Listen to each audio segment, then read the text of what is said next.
आज शुरू करेंगे हम लोग ऑप्टिकल इंस्ट्रूमेंट्स। सबसे इंपॉर्टेंट ऑप्टिकल इंस्ट्रूमेंट्स है, इंस्ट्रूमेंट क्या है हमारे जीवन में? हमारी आंखें, राइट? आया ना?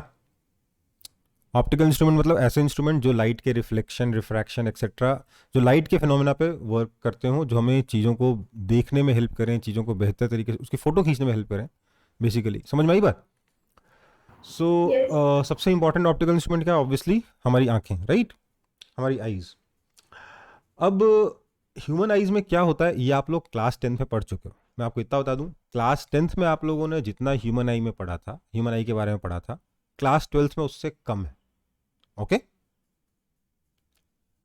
बट मैं आपको क्लास 10th वाला पूरा पोर्शन कराऊंगा, क्योंकि अगर स्कूल के एग्जाम में आ गया, स्कूल के एग्जाम बोल रहा हूँ, JEE Main, JEE advance, NEET, कहीं भी अभी आ गया अगर इसके ऊपर बेस्ड क्वेश्चन, तो आप ये कंप्लेन नहीं कर पाओगे कि सिलेबस में नहीं था, क्योंकि everything that is covered till class 12th can be asked in your exams. Okay? Okay बेटा? सो ह्यूमन आई के बारे में हम लोग देखो, जितना भी मैटर था ना क्लास 10th में वो छोटा था, वो क्लास 10th में लिखने का तरीका अलग होता है, तो वो हम लोग फटाफट आज कवर कर लेंगे। ठीक है, तो शुरुआत करते हैं। हल्का फुल्का तो याद होगा ही आप लोगों को, कुछ खास याद नहीं होगा मुझे मालूम है, बट हल्का फुल्का आइडिया तो होगा ही। तो ऐसा होता है, ऐसी ऐसी होती है हमारी आंखें, ऐसी सिर्फ बाहर से दिखती हैं, अंदर से कैसी होती हैं? ऐसी होती हैं, है ना? क्या क्या इसमें इसके पार्ट्स होते हैं? कॉर्निया होता है जो आउटर कवरिंग है, स्केलरा भी हो, आउटर कवरिंग कह सकते हो, जो हमारी बेसिकली आइज के आउटर कवरिंग है, प्रोटेक्ट करते हैं हमारी आइज को। ये कॉर्निया जो आगे वाला पोर्शन है ये क्या है? ट्रांसपेरेंट होता है। इसके बाद आपके इंपॉर्टेंट पार्ट्स क्या है? ये आई लेंस है। ठीक है, ये आई लेंस क्या करती है?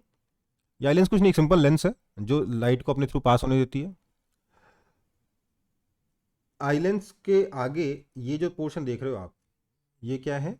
ये आइरिस है। ये आपकी आइज का कलर डिटरमाइन करता है। कुछ लोगों की आंखें नीली होती हैं, कुछ लोगों की आंखें ब्राउन होती है, कुछ की काफ़ी डीप ब्लैक होती हैं, कुछ लोगों की ग्रीन भी होती हैं, राइट? तो वो कलर कहाँ से आता है? इस आइरिस से आता है। आइरिस देखो, ये क्रॉस सेक्शन, इसलिए आपको आइरिस ऐसा दिख रहा है। एक्चुअल में आइरिस सामने से देखोगे तो कैसा दिखेगा? पूरा गोल दिखेगा ना? हाँ, है ना? समझ रहे हो?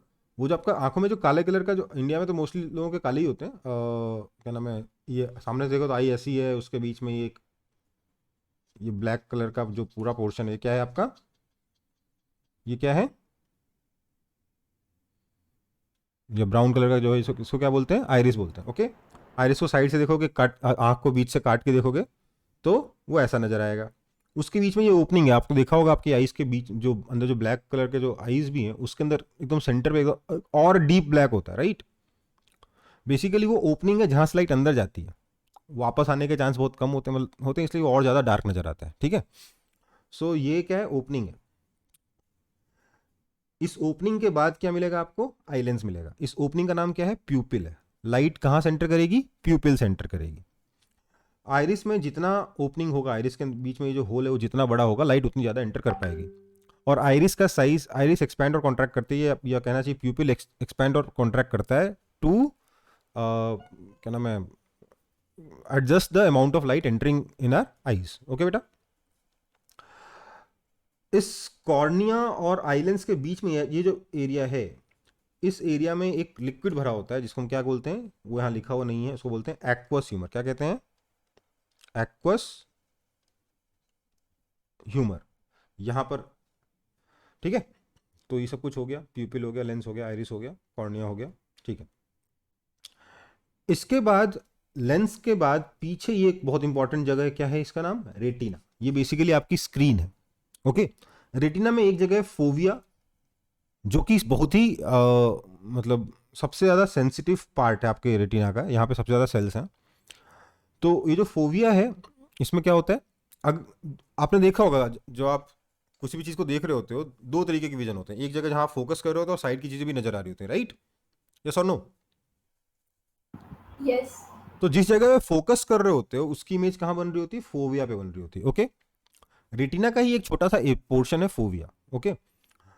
बाकी यहाँ यहाँ पे जो इमेज बन रही होगी वो आपको पेरिफेरल विजन कहते हैं उसको। ठीक है ना? समझ में आई बात? क्या होगा यहाँ पर? जो इमेज बनेगी उस इमेज को हमारा रेटिना और फोविया सेंस करेगा और ऑप्टिक नर्व्स के थ्रू हमारे ब्रेन तक सिग्नल भेज देगा। उस ब्रेन का काम है उसका मीनिंग समझना। ओके, हमारी आइज का काम यहां हो गया, समझ में आई बात? हाँ, यहां पर भी एक लिक्विड भरा हुआ है बिटवीन लेंस एंड रेटिना, इसको क्या बोलते हैं? Vitreous humour.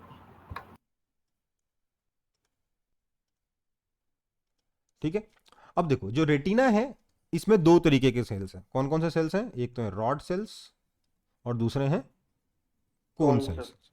रॉड सेल्स सिर्फ और सिर्फ इंटेंसिटी समझते हैं कि लाइट की कितनी इंटेंसिटी आई, मतलब इमेज जो बनी वो कितनी इंटेंस है, कितनी ज़्यादा उसमें मतलब कितना ब्राइट है। जबकि कोन सेल्स जो हैं दे डिटरमाइन कलर। मतलब कोन सेल्स कितने तरीके के होते हैं? तीन तरीके के होते हैं। कितने तरीके के होते हैं? 3 टाइप्स के होते हैं, रेड, ग्रीन और ब्लू। मतलब एक वो कोन सेल्स जो रेड सेल्स, जो रेड कलर की लाइट को सेंस करते हैं, एक वो जो ग्रीन कलर की लाइट को सेंस करते हैं, और एक वो जो ब्लू कलर की लाइट को सेंस करते हैं। आप बोलोगे सर तीन ही क्यों? क्योंकि तीन से काम हो जा रहा है हमारा। ऐसा समझो, ये रेड को क्यों सेंस कर रहा है? समझिए, जब लाइट आई, लाइट क्या है? बेसिकली इलेक्ट्रोमैग्नेटिक वेव है। उसमें इलेक्ट्रिक फील्ड टाइम के साथ वेरी कर रहा है, ऑसिलेट कर रहा है ना? जब वो लाइट हमारी आईज पे या रेटिना पे पड़ेगी तो इलेक्ट्रिक फील्ड ऑसिलेट कर रहा है, तो वो क्या करेगा? हमारे कोन सेल्स को वाइब्रेट करेगा। समझ में आई बात? ऑसिलेटिंग फोर्स लगाएगा ना, तो कोन सेल्स वाइब्रेट करेंगे। कौन से कोन सेल्स ज्यादा वाइब्रेट करेंगे? वो वाले कोन सेल्स जिसके ऑसिलेट करने की नेचुरल फ्रीक्वेंसी आपकी लाइट की नेचुरल फ्रीक्वेंसी से मैच करे। समझ में आई बात? तो लाइट की फ्रीक्वेंसी से मैच करे। समझ में आया?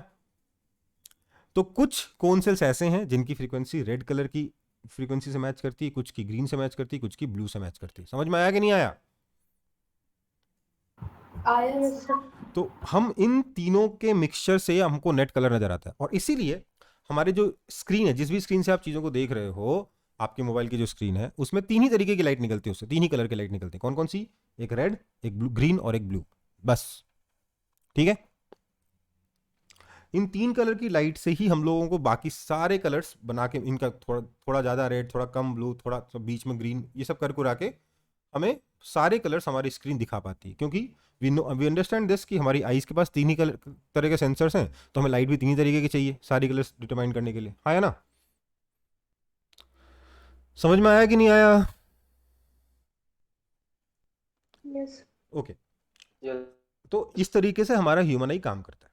ठीक है, अब ह्यूमन आई के साथ एक चीज होती है, इसको कहते हैं परसिस्टेंस ऑफ विजन। क्या कहते हैं? Persistence of vision. ऐसा समझ लो, जब कोई लाइट हमारी आंखों तक पे आई, कोई फोटो बनी, इमेज बनी, उस इमेज ने क्या किया? हमारे सेल्स को ऑसिलेट करा दिया। अब वो सेल्स ऑसिलेट कर रहे हैं, ठीक है? जब वो सेल्स ऑसिलेट कर रहे हैं तो उनको रुकने में थोड़ा टाइम तो लगेगा ना। हम्म, समझ में आई बात? रुकने में थोड़ा टाइम लगेगा कि नहीं लगेगा? लगेगा। तो वो जो रुकने में टाइम लगता है वो लगता है 1/16 सेकेंड्स। तो 1/16 सेकेंड्स तक हमको वो इमेज नजर आती रहेगी, उसके बाद वो इमेज नजर आना बंद हो जाएगी। ठीक है, इसी चीज का यूज करके हम लोगों ने क्या बना दिया? वीडियो बना दिया। एक के बाद एक के बाद एक खूब सारी फोटो दिखा दी, जो एक सेकंड में 16 से ज्यादा बार चेंज हो जाती हैं। कोई 24 बार, कोई 24 फ्रेम्स पर सेकंड होता है, कोई 30 फ्रेम्स पर सेकंड होता है, आजकल 60 फ्रेम्स पर सेकंड भी आता है।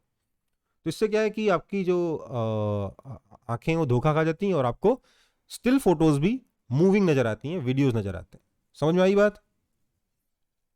ओके, इसके बाद कुछ बहुत ही इंपॉर्टेंट चीज़ें जो हमारी आइज़ के हाथ एसोसिएटेड है वो क्या है? एक है नियर पॉइंट और एक है फार पॉइंट। देखो, इसके मैं नोट्स नहीं दे रहा हूँ क्योंकि ये चीज़ें आपकी बुक्स में लिखी रहती हैं, आपका डायग्राम आपको भी बनाने की जरूरत नहीं है। ठीक है, बस ह्यूमन आई लिख लो, डायग्राम देख लेना, बनाने की इच्छा हो तो बना लेना। ठीक है, बट ये आपको पार्ट्स याद होने चाहिए। हालांकि ये पार्ट्स नहीं पूछे जाएंगे एग्जाम में, मुझे पूरा भरोसा है इस चीज़ का, बट फिर भी पता हो तो बेटर है। ठीक है, ओके।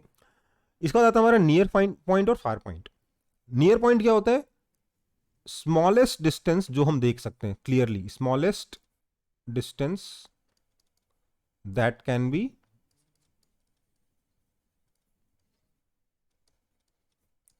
viewed क्लियरली, जो हम अपनी आंखों से क्लियरली देख पाएंगे ना, जो स्मॉलेस्ट डिस्टेंस है, उसको क्या बोलते हैं हम लोग? नियर पॉइंट कहते हैं। आप चाहो तो अपने हैंड्स को अपने आइज के एकदम क्लोज लाके देखिए, आपको साफ साफ नजर आता है क्या? नहीं, नहीं नजर आएगा ना? आएगा क्या? इसको हम लोग जनरली कैपिटल डी से रिप्रेजेंट करते हैं। हेल्दी आइज के लिए ये कैपिटल डी कितना होता है?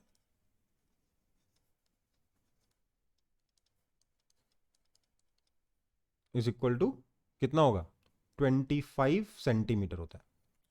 Then there is far point. Far point क्या होता है भाई? बिल्कुल नियर पॉइंट जैसी डेफिनेशन है, बस यहाँ पे क्या लिख दोगे फारदेस्ट पॉइंट. जो मैक्सिमम दूरी आप जो देख सकते हो क्लियरली, उसको क्या बोलते हैं? फार पॉइंट कहते हैं. ठीक है, कोई दिक्कत? ये कितना होता है? ये इन्फिनिटी होता है. हम लोगों को तारे नजर आते हैं ना साफ साफ? नहीं नजर आते? हम्म, आते हैं ना हमारे, हमें स्काई में स्टार्स जो बहुत दूर हैं. तो मतलब हम इनफाइनाइट डिस्टेंस तक देख सकते हैं. फार पॉइंट हमारा कहाँ है? इनफाइनाइट है. यहां तक भी क्लियर है?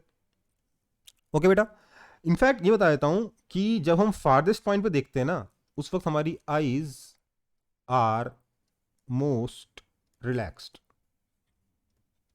सबसे रिलैक्स हमारी आईज कब होती है? जब हम दूर देख रहे हो. तो रात को तारे देखो ना, आंखों को बहुत आराम मिलता है. ओके. दिन भर स्क्रीन देखते रहो तो आंखों को दर्द होता है. दिन भर किताब देखते रहो तो आंखों को में दर्द होता है, सर पे प्रेशर पड़ता है, इसलिए पढ़ने का मन नहीं करता हम लोगों का, है ना? है ना? कोई दिक्कत? No sir. चलो, अब हमारे विजन, ये तो पता होना चाहिए पहले से.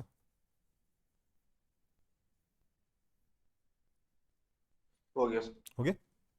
चलो, अब आते हैं यहां से आपके काम की चीजें शुरू है. इसके आगे जो भी पोर्शन आएगा इस पे क्वेश्चन बन सकते हैं. Defects of vision. सबसे पहले क्या? मायोपिया. मायोपिया का एक और नाम है, कोई बताएगा मुझे? Short sightedness. Short sightedness.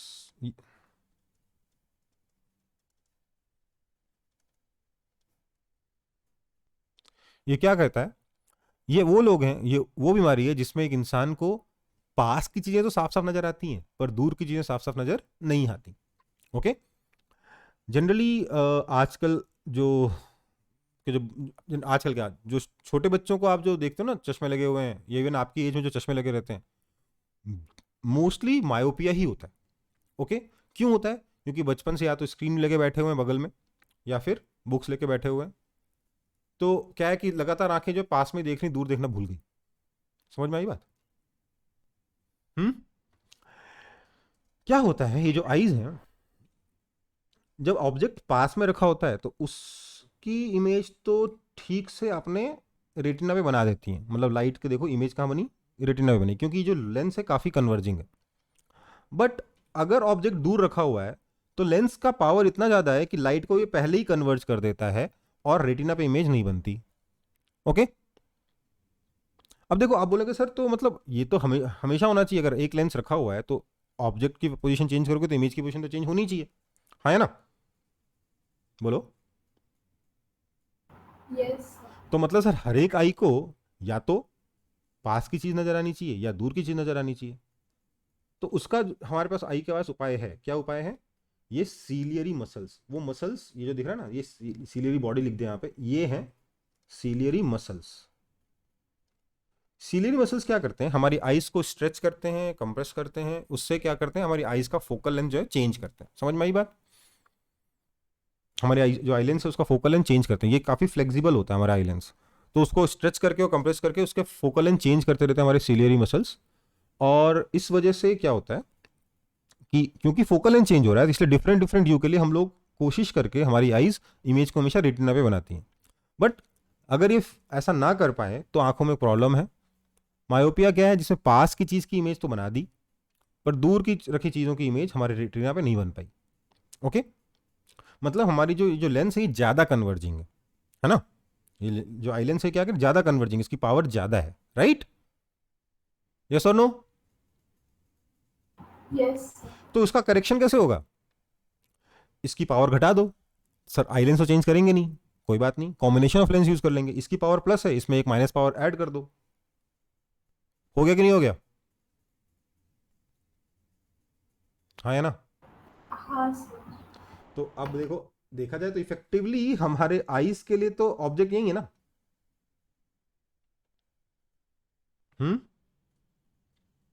Yes. Infinity पे रखा हुआ ऑब्जेक्ट भी हमारी आईज को तो यही नजर आ रहा है. राइट? इन्फिनिटी पे रखा हुआ ऑब्जेक्ट भी हमारी आईज को तो यही नजर आ रहा है. राइट? हाँ, है ना?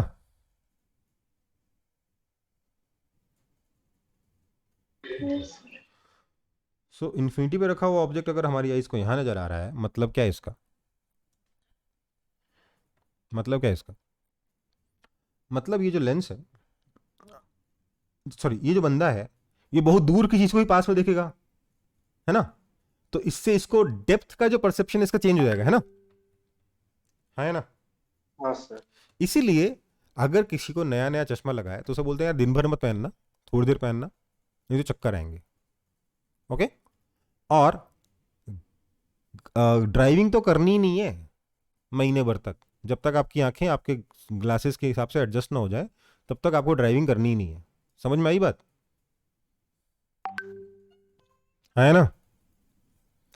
ओके, तो ये हो गया मायोपिया। अगली बीमारी क्या है? हाइपरमेट्रोपिया। सेम कहानी है, बस इसमें क्या होगा कि लेंस का जो पावर है वो कम है। हाइपरमेट्रोपिया को और क्या बोलते हैं? Long sightedness. क्या बोलते हैं? लॉन्ग साइटेडनेस या फार साइटेडनेस, जो भी है, सॉरी, फार साइटेडनेस। ठीक है, देखो नाम बड़ा है ना तो दूर तक देखता है, याद रहेगा, कंफ्यूजन नहीं होगा। वैसे भी क्या कह सकते हो, हाइपर लोग हैं, दूर की चीज नजर आ रही, पास की चीज नजर ही नहीं आ रही, है ना? समझ में आई है? तो क्या है, देखो यहां पर ये जो इंसान है, इसको दूर की चीज नजर आई पर पास की चीज नजर नहीं आई, क्योंकि lens is not powerful enough, right? ज्यादा लेंस, कन्वर्जिंग लेंस नहीं है। हाँ, लेंस कम कन्वर्ज कर पा रहा है, इसकी पावर कम है, तो हमें इसकी पावर बढ़ानी होगी, है ना? हमने लेंस की पावर बढ़ा दी, काम हो गया। तो ये क्या हो गया आपका? हाइपरमेट्रोपिया। समझ में आई बात? इसका करेक्शन क्या है? Convex lens. पिछले वाले का करेक्शन क्या था? Concave lens. यहां पे पावर क्या है? पावर ऑफ लेंस क्या लगा यहां पे? नेगेटिव लगा, राइट? है ना? तो जिस जिसके आंखों पे चश्मा नेगेटिव पावर का है, उसको क्या हो रखा है? मायोपिया हो रखा है, राइट? और जिसकी आंखों पे चश्मा पॉजिटिव पावर का है, मेरे ख्याल से आप में से शायद ही कोई होगा, उसका क्या है? उसकी आंखों पे जिसकी जिसके चश्मे प्लस पावर का है, उसको क्या है? हाइपरमेट्रोपिया, उसको फार साइटेडनेस है। समझ में आई बात? जनरली ये थोड़ी 40 की एज के बाद ही होता है। आपका मायोपिया कम एज में भी हो जाता है, बट हाइपरमेट्रोपिया 40 की एज के बाद ही होता है जनरली। ठीक है, आगे बढ़े। Okay myopia, sir. मायोपिया कई बार लोगों का ठीक भी हो जाता है अगर वो सही से ध्यान रखें, चश्मा सही से लगाएं, खाने का सही से ध्यान रखें, गाजर खाएं, सब कुछ करें, तो कई बार ठीक भी हो जाता है मायोपिया। पर हाइपरमेट्रोपिया हो जाए तो ठीक होने के चांसेस काफी कम होते हैं, उसको जीवन भर चश्मा लगाना होता है। ठीक है बेटा? Yes, sir. आगे बढ़े। Yes, sir. रुकिए सर थोड़ा। ओके, तो क्लास 10 में मोस्टली यही सब पढ़ा था आपने, थोड़ा बहुत और चीजें हैं, अब वो आएंगे आगे और, पर जो पढ़ा था उसका 90% पोर्शन खत्म हो गया कि नहीं हो गया? 80% कम से कम आइस के बारे में। हाँ sir.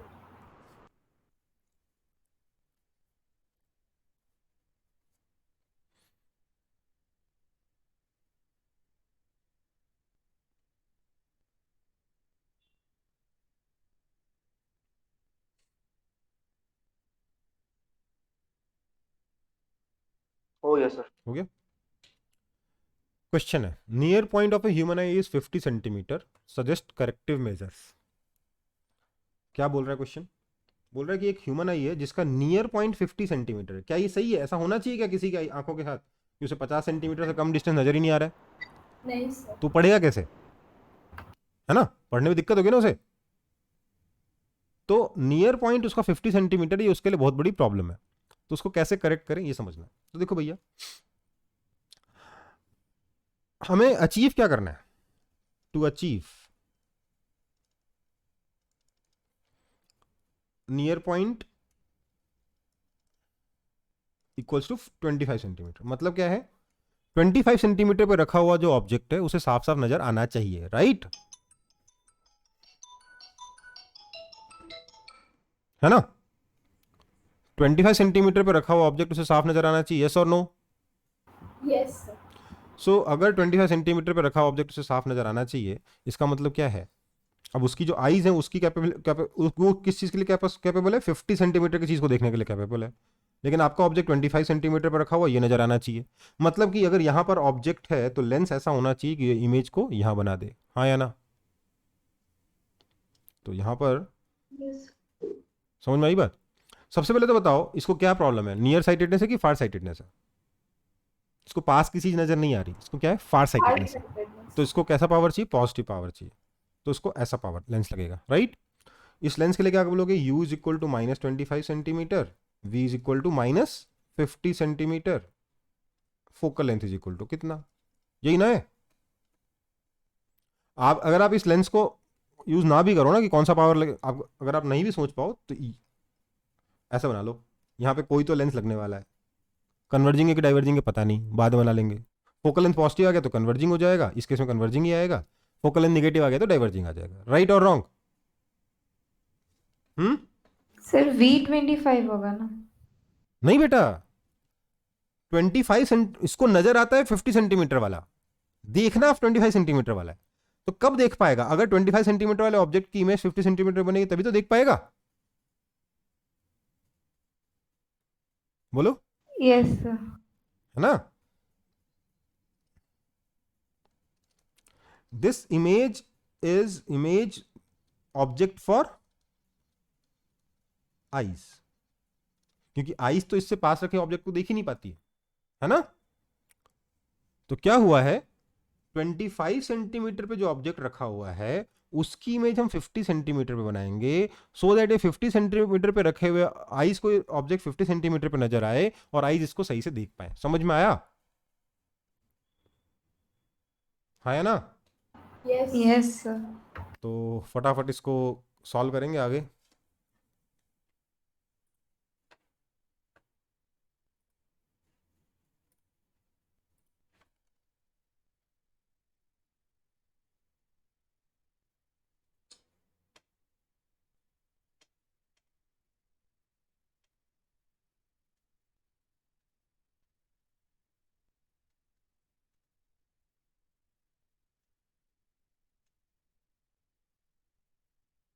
हाँ जल्दी बोलो, कब आया? अरे तो वो अभी आएगा तो नहीं कराएंगे, और क्या इतना बोल बोल के थक गए उसे। ठीक ठीक ठीक ठीक ठीक। Okay okay.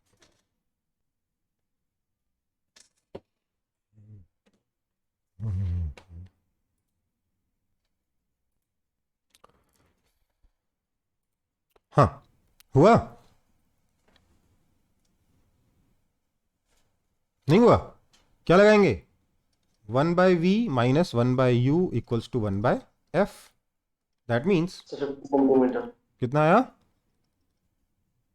टी 50। इसका मतलब पावर कितना हो गया? +2। पॉजिटिव। पॉजिटिव तो ठीक है, +2 है ना, राइट?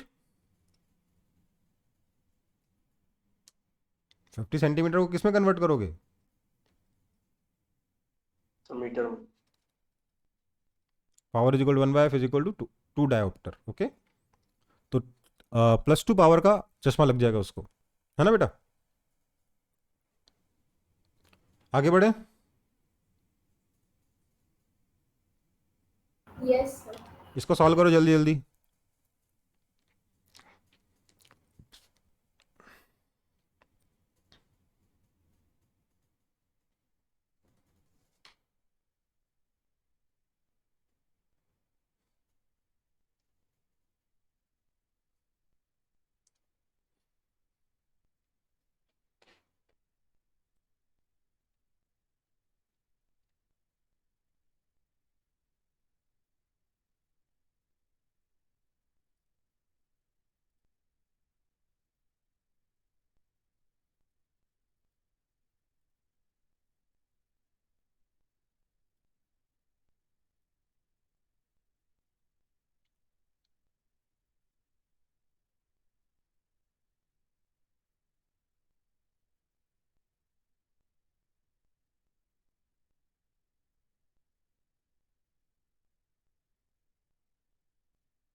हुआ? अभी तक हो जाना चाहिए था। देखो फार पॉइंट कितना है, 200 सेंटीमीटर है, मतलब 2 मीटर तक नजर आता है, उसका आगे नजर ही नहीं आता। देखना तो इन्फिनिटी तक है ना। मतलब अगर आपका इन्फिनिटी भी पे भी ऑब्जेक्ट रखा हुआ है तो इसकी इमेज जो है वो 200 सेंटीमीटर बननी चाहिए, तभी तो देख पाएगी आइस। तो ऐसा करने के लिए फोकल लेंथ कितना होगा ये बताना है, राइट? ऑब्वियसली सॉल्व करोगे तो फोकल लेंथ कितना आएगा, -200 centimetre, that is equal to -2 metre. मतलब कि पावर कितना आएगा, -0.5। आप सोच रहे हो जिसकी आंखों का पावर -0.5 भी है उसको 2 मीटर से आगे की चीजें साफ साफ नजर नहीं आती बिना चश्मे के, है ना? प्रॉब्लम है कि नहीं है?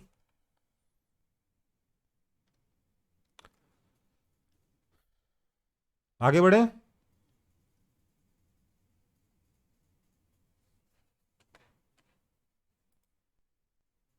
आगे बढ़ रहा हूं जल्दी जल्दी।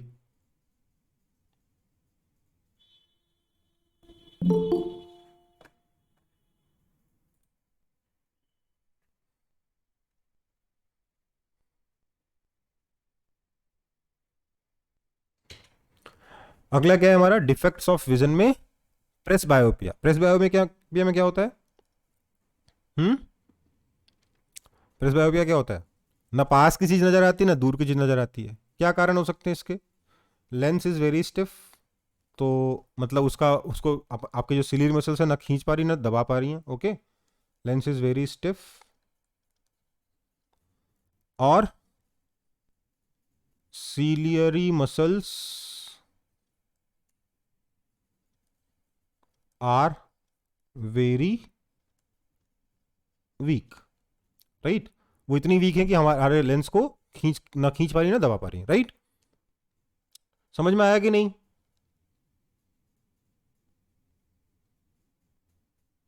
हम्म सर तो लेंस अगर इतना स्टिफ है या सिलियरी मसल्स अगर इतनी वीक है तो प्रॉब्लम क्या हो जाएगी, प्रेस बायोपिया हो जाएगा। ओके, क्या होता है इसमें, ना तो आपका आईज नहीं तो आपकी आईज दूर फोकस कर पा रही ना पास में फोकस कर पा रही है। तो इसके लिए आपको कैसा लेंस चाहिए होगा? सर दोनों लेंस चाहिए होंगे, करेक्टेड यूजिंग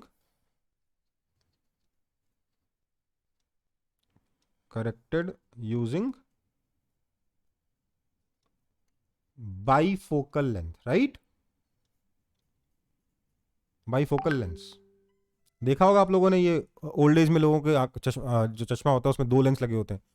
मतलब चश्मा ऐसा होता है, ग्लास ऐसे होते हैं, ये पूरा अलग फोकल लेंथ का होता है और बीच में यहाँ पे एक अलग फोकल लेंथ होता है। देखा है दादाजी नाना यस जी सर। लोगों का, है ना? Yes, sir.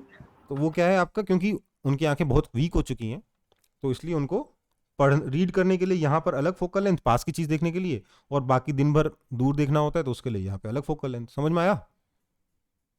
हम्म Yes, sir. कई लोग इसके लिए 2 चश्मे भी रखते हैं, पढ़ते वक्त अलग अलग चश्मा यूज करते हैं और बाकी टाइम अलग चश्मा यूज करते हैं। आजकल क्या होता है, एक डिफरेंशियल वो आता है, लेंस आता है जिसमें ऊपर से लेकर नीचे तक फोकल लेंथ धीरे धीरे चेंज करते हैं, है ना? समझ में आई बात? आगे बढ़ते हैं फिर, प्रेस बायोपिया भी हो गया। अगला है एस्टिग्मेटिज्म, ये थोड़ा डिफरेंट है। इसमें क्या होता है, कोई बताएगा मुझे? नहीं मालूम है, चलो आप समझिए।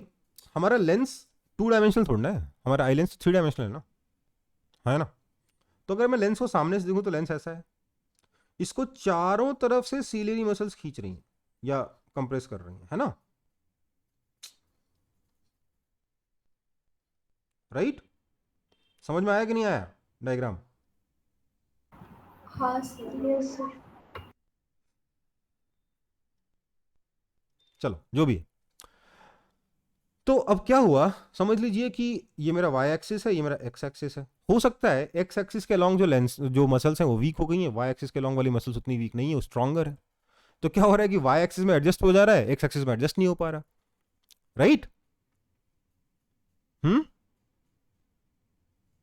है ना? Yes, sir.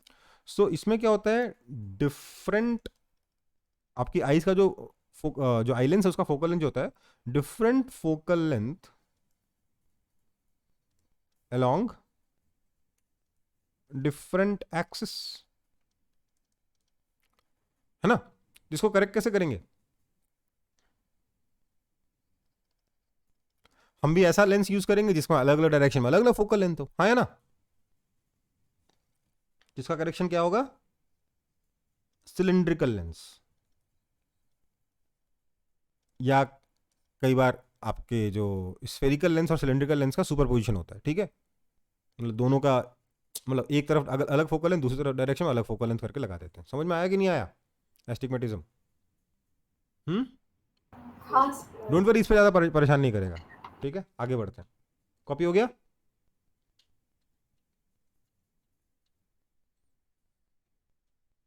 Yes sir. अगला है कैटरेक्ट। हिंदी में क्या कहते हैं इसको? मोतियाबिंद। हाँ, इसका ऑपरेशन सरकार फ्री में भी कराती है ना। क्या होता है कि हमारी जो आंखें होती हैं, इतने सालों में 50 साल 60 साल 70 साल के एज होते होते उसके ऊपर एक लेयर जम जाती है जो वो थोड़ी ओपेक सी होती है। इससे हमको साफ साफ नज़र आना बंद हो जाता है। तो उस उपाय क्या है इसका? या तो जो फिल्म जम गई है, लेयर बोलते हैं, फिल्म बोलते हैं उसको, हिंदी में झिल्ली बोलते हैं, इंग्लिश में फिल्म बोलते हैं, ठीक है। वो जो फिल्म जल गई है, सॉरी जम गई है, उसको किसी तरीके से साफ कर दो, ठीक है। समझ में आया? साफ कैसे करेंगे सर? साफ करने का उपाय उसको जला दो। उसको कैसे जलाएंगे? तो यार लेजर का यूज करके जला देते हैं, अगर कैटरेक्ट कम है तो। नहीं तो अगर कैटरेक्ट बहुत ज्यादा हो चुका है तो lens replacement is the only option. Okay, eye lens को रिप्लेस करना पड़ता है। Okay, as eye lens, as a small film, as a thin film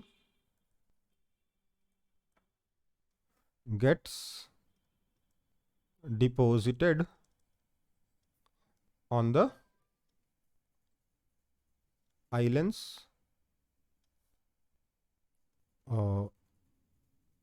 at old age। समझ में आई बात? अब देखो होता क्या है कि कोई भी इंसान अगर कैटरेक्ट का ऑपरेशन करा के आए तो उसको एक बहुत बड़ी प्रॉब्लम हो सकती है। क्या प्रॉब्लम हो सकती है? उसकी आई लेंस जो थी वो, उस पर बहुत सारा कचरा जमा हुआ था, तो अंदर लाइट बहुत कम आ पा रही थी, है ना। अब उसको हटा के एकदम साफ साफ लेंस लगा दिया आपने, तो अंदर लाइट एकदम सडनली ज़्यादा आने लगेगी, हाँ या ना। Yes sir. तो उससे क्या होगा? आपका रेटिना जल जाएगा, मतलब या रेटिना में बहुत दर्द होगा या जल भी सकता है अगर प्रॉब्लम सही से आपने हैंडल नहीं किया उसे, तो राइट। तो उसको बचाने के लिए क्या करना होगा? सनग्लास। सनग्लास लगाना होगा ब्लैक कलर का, ठीक है बेटा। समझ में आई बात? कुछ दिन तक सनग्लास लगाओगे, आंखें अपने आप एडजस्ट कर लेंगी, क्योंकि आंखों के आगे जो ओपनिंग होता है, ओपनिंग का नाम क्या होता है जहां से लाइट एंटर करती है, क्या नाम होता है उसका? प्यूपिल। प्यूपिल जो है अपने साइज को एडजस्ट कर लेगा। हमारा प्यूपिल जो है लाइट रूम में कितनी लाइट है इसके हिसाब से अपना साइज एडजस्ट करता रहता है, जिससे कि आपको दिन में भी साफ नजर आता है और रात को जो रूम में जो लाइट जल रही होती है उससे भी साफ नजर आता है, राइट। जबकि दिन में जो लाइट होती है वो काफी ज्यादा इंटेंस होती है इन कंपेरिजन टू रात की लाइट, राइट बेटा। आगे बढ़े फिर। यस। अगला है कलर ब्लाइंडनेस। कलर ब्लाइंडनेस जानते हो? Yes sir. क्या होता है कि लेस नंबर और absence of a particular cone cell. Cone cell 3 तरीके के थे ना, उनमें से कोई एक कोन सेल कम है या है ही नहीं, तो कलर ब्लाइंडनेस, उसको वो वाला कलर नजर नहीं आएगा ना। इनफैक्ट उसको बाकी सारे कलर भी डिफरेंट नजर आएंगे, हाँ या ना। बोलो बोलो। यस। तो नंबर ऑफ कोन सेल्स कम होने की वजह से या फिर एब्सेंट होने की वजह से एक पर्टिकुलर टाइप के कोन सेल्स आपको कुछ कलर नजर नहीं आते हैं, या कुछ कलर्स में आप डिफरेंस नहीं कर पाते हो, इसको कलर ब्लाइंडनेस कहते हैं। और मजेदार बात ये है कि वैसे तो पूरी दुनिया में 8% लोगों को कलर ब्लाइंडनेस है, 8%। मतलब अगर आपकी स्कूल में मान लीजिए आपके बैच, आपके क्लास में 150 बच्चे हैं, 3 बैचेस होते हैं ना, तो उनमें से 12 बच्चों को कलर ब्लाइंडनेस है, और उनको मालूम ही नहीं है। क्यों नहीं मालूम है? क्योंकि उनको बचपन में दिखाया गया, देख ये कलर कौन सा है, पिंक। अब उसको जो भी नजर आया उसने पिंक बोला, उसको क्या पता असली में पिंक कैसा नजर आता है। समझ में आई बात? हाँ या ना? हाँ सर। तो उसको पता ही नहीं है। इसलिए कलर ब्लाइंडनेस टेस्ट होते हैं। आप चाहो तो सर्च कर सकते हो ऑनलाइन, कलर ब्लाइंडनेस टेस्ट कर सकते हो। अभी मत करना, क्लास खत्म होने के बाद भले ही कर लेना, ठीक है? तो कलर ब्लाइंडनेस क्यों होता है? ड्यू टू मतलब मिसबैलेंस ऑफ या disbalance of cone cells. Okay, next night blindness. Night blindness क्या होता है भाई? कुछ लोग ऐसे होते हैं जिनको रात को नजर नहीं आती चीजें। क्यों नजर नहीं आती? क्योंकि लैकिंग ऑफ रॉड सेल्स। या तो रॉड सेल्स नहीं है या कम है, राइट?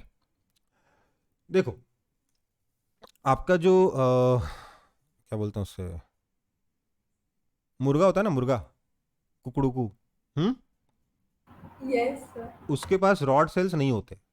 इसलिए क्या होता है, जैसे ही अंधेरा होता है उसे कुछ भी नजर आना बंद हो जाता है। रॉड सेल्स क्या होते हैं? कम लाइट में काम कर सकते हैं। कोन सेल्स कम लाइट में काम नहीं करते, इसलिए रात को आपको कलर नजर नहीं आते। अगर आप रात को even if it's full moon night, अगर आप घर से बाहर निकल जाओ, स्ट्रीट लाइट वगैरह नहीं जल रही है, आपको पेड़ नजर तो आएगा, बट पेड़ में पत्ते का कलर ग्रीन नजर नहीं आएगा, आपको पूरा का पूरा इमेज जो ग्रे स्केल में नजर आएगा। हाँ या ना? हाँ या ना? रात को कलर नजर नहीं यस आते हैं। सर। क्यों नजर नहीं आते हैं? क्योंकि उतनी कम लाइट में आपके कोन सेल्स काम नहीं कर सकते, ठीक है? तो अगर अंधेरे में, मतलब कम लाइट में देखना है, तो कौन से सेल्स चाहिए? रॉड सेल्स चाहिए। जिसके पास रॉड सेल्स नहीं है वो रात को देख ही नहीं सकता। फॉर एग्जाम्पल मुर्गा, मुर्गे को नजर नहीं आते रात को रॉड सेल्स। रात को क्यों नजर नहीं आता? क्योंकि उसके पास रॉड सेल्स है ही नहीं। इसलिए जैसे ही अंधेरा होता है चुपचाप जाके सो जाता है, और सवेरे उठते कुकड़ू कर देता है। समझ में आई बात? हम्म। Yes, sir. वहीं, अच्छा, वहीं आपका जो बुल होता है उसके पास क्या नहीं होते? उसके पास कोन सेल्स नहीं होते। तो उसका हमने जो लाल कलर का कपड़ा लहरा के उसको जो भड़काते हो ना, उसका कोई फायदा नहीं है। समझ में आई बात? हम्म। Yes sir. लाल ले लो, ग्रीन ले लो, ब्लू ले लो, उसके लिए सब बराबर है। येलो ले लो, सब बराबर है उसके लिए, ठीक है? उसको कलर से मतलब ही नहीं है। तीसरी बात, अ, आपका जो हनी बीज होते हैं, या जो बीज होते हैं कुछ, वो बीज में के पास जो रॉड सेल्स होते हैं, सॉरी कोन सेल्स होते हैं, हमसे डिफरेंट होते हैं। उनके कोन सेल्स, कुछ कोन सेल्स उनके इवन अल्ट्रा वायलेट लाइट को भी सेंस कर सकते हैं। तो they can even see ultra violet colour. We can't see ultra violet colour, we can't sense ultra violet colour, but they can. Okay, समझ में आई बात? So it's all biology. यहाँ पे पूरी पूरी बायोलॉजी चल रही है। वो कौन सा कलर नजर आएगा, कैसा नजर आएगा, सब कुछ बायोलॉजी पे डिपेंड करता है, राइट? आगे बढ़ते हैं फिर। Yes sir. मतलब कई बार होता होगा ना कि आप बोलते हो ये वाला कलर अच्छा है, आपका दोस्त बोल रहा है वो कलर अच्छा है। हो सकता है आप दोनों के पास जो कोन सेल्स का जो क्वांटिटी आपकी आंखों में, वो अलग अलग हो, है ना? तो इसलिए कहते हैं ना, beauty lies in the eyes of beholder, right? हाँ सर। चलो, उसके पीछे साइंस समझ में आ गई? Yes sir. चलो आगे बढ़ते हैं फिर। चलो, अब हम लोग दूसरे तरीके के ऑप्टिकल इंस्ट्रूमेंट्स पे बढ़ते हैं। ह्यूमन आइज खत्म हो गया फाइनली। हम लोगों ने ह्यूमन आइज 40 मिनट्स में खत्म कवर कर लिया, जो क्लास 10th में आपको कवर करने में टाइम लगा था, ठीक ठाक सा लगा था ना? उतनी डिटेल में कवर हो गया अभी। अब हम उनको पढ़ना है क्या? दूसरे तरीके के ऑप्टिकल इंस्ट्रूमेंट, जो हम लोग आर्टिफिशियल जो ऑप्टिकल इंस्ट्रूमेंट्स होते हैं ना, वो हमारे जो आर्टिफिशियल ऑप्टिकल इंस्ट्रूमेंट्स हैं उसका मकसद क्या है? मैग्निफिकेशन प्रोड्यूस करना, चीजों को साफ साफ देखना, राइट?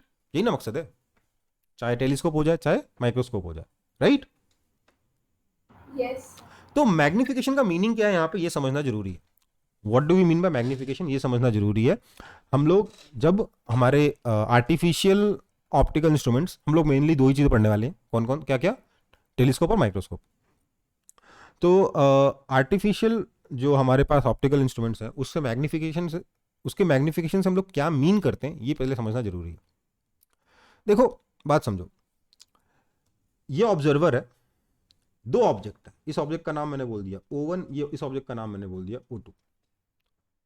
कौन सा बड़ा है, O1 या O2? सर बताइए। O2। O2 बड़ा है, डेफिनेटली बड़ा है, साफ साफ दिख रहा है, राइट। पर इसको कौन सा बड़ा नजर आएगा, इसको O1 बड़ा नजर आएगा। क्यों? क्योंकि ये ऑब्जेक्ट O1 के पीछे ऑब्जेक्ट O2 छुप जाएगा, हाँ या ना? यस। ऑब्जेक्ट O1 के पीछे O2 छुप सकता है, इसलिए O1 बड़ा है इस ऑब्जर्वर के हिसाब से। यस और no? Yes, So sir. what matters is not size but angle subtended। समझ में आई बात?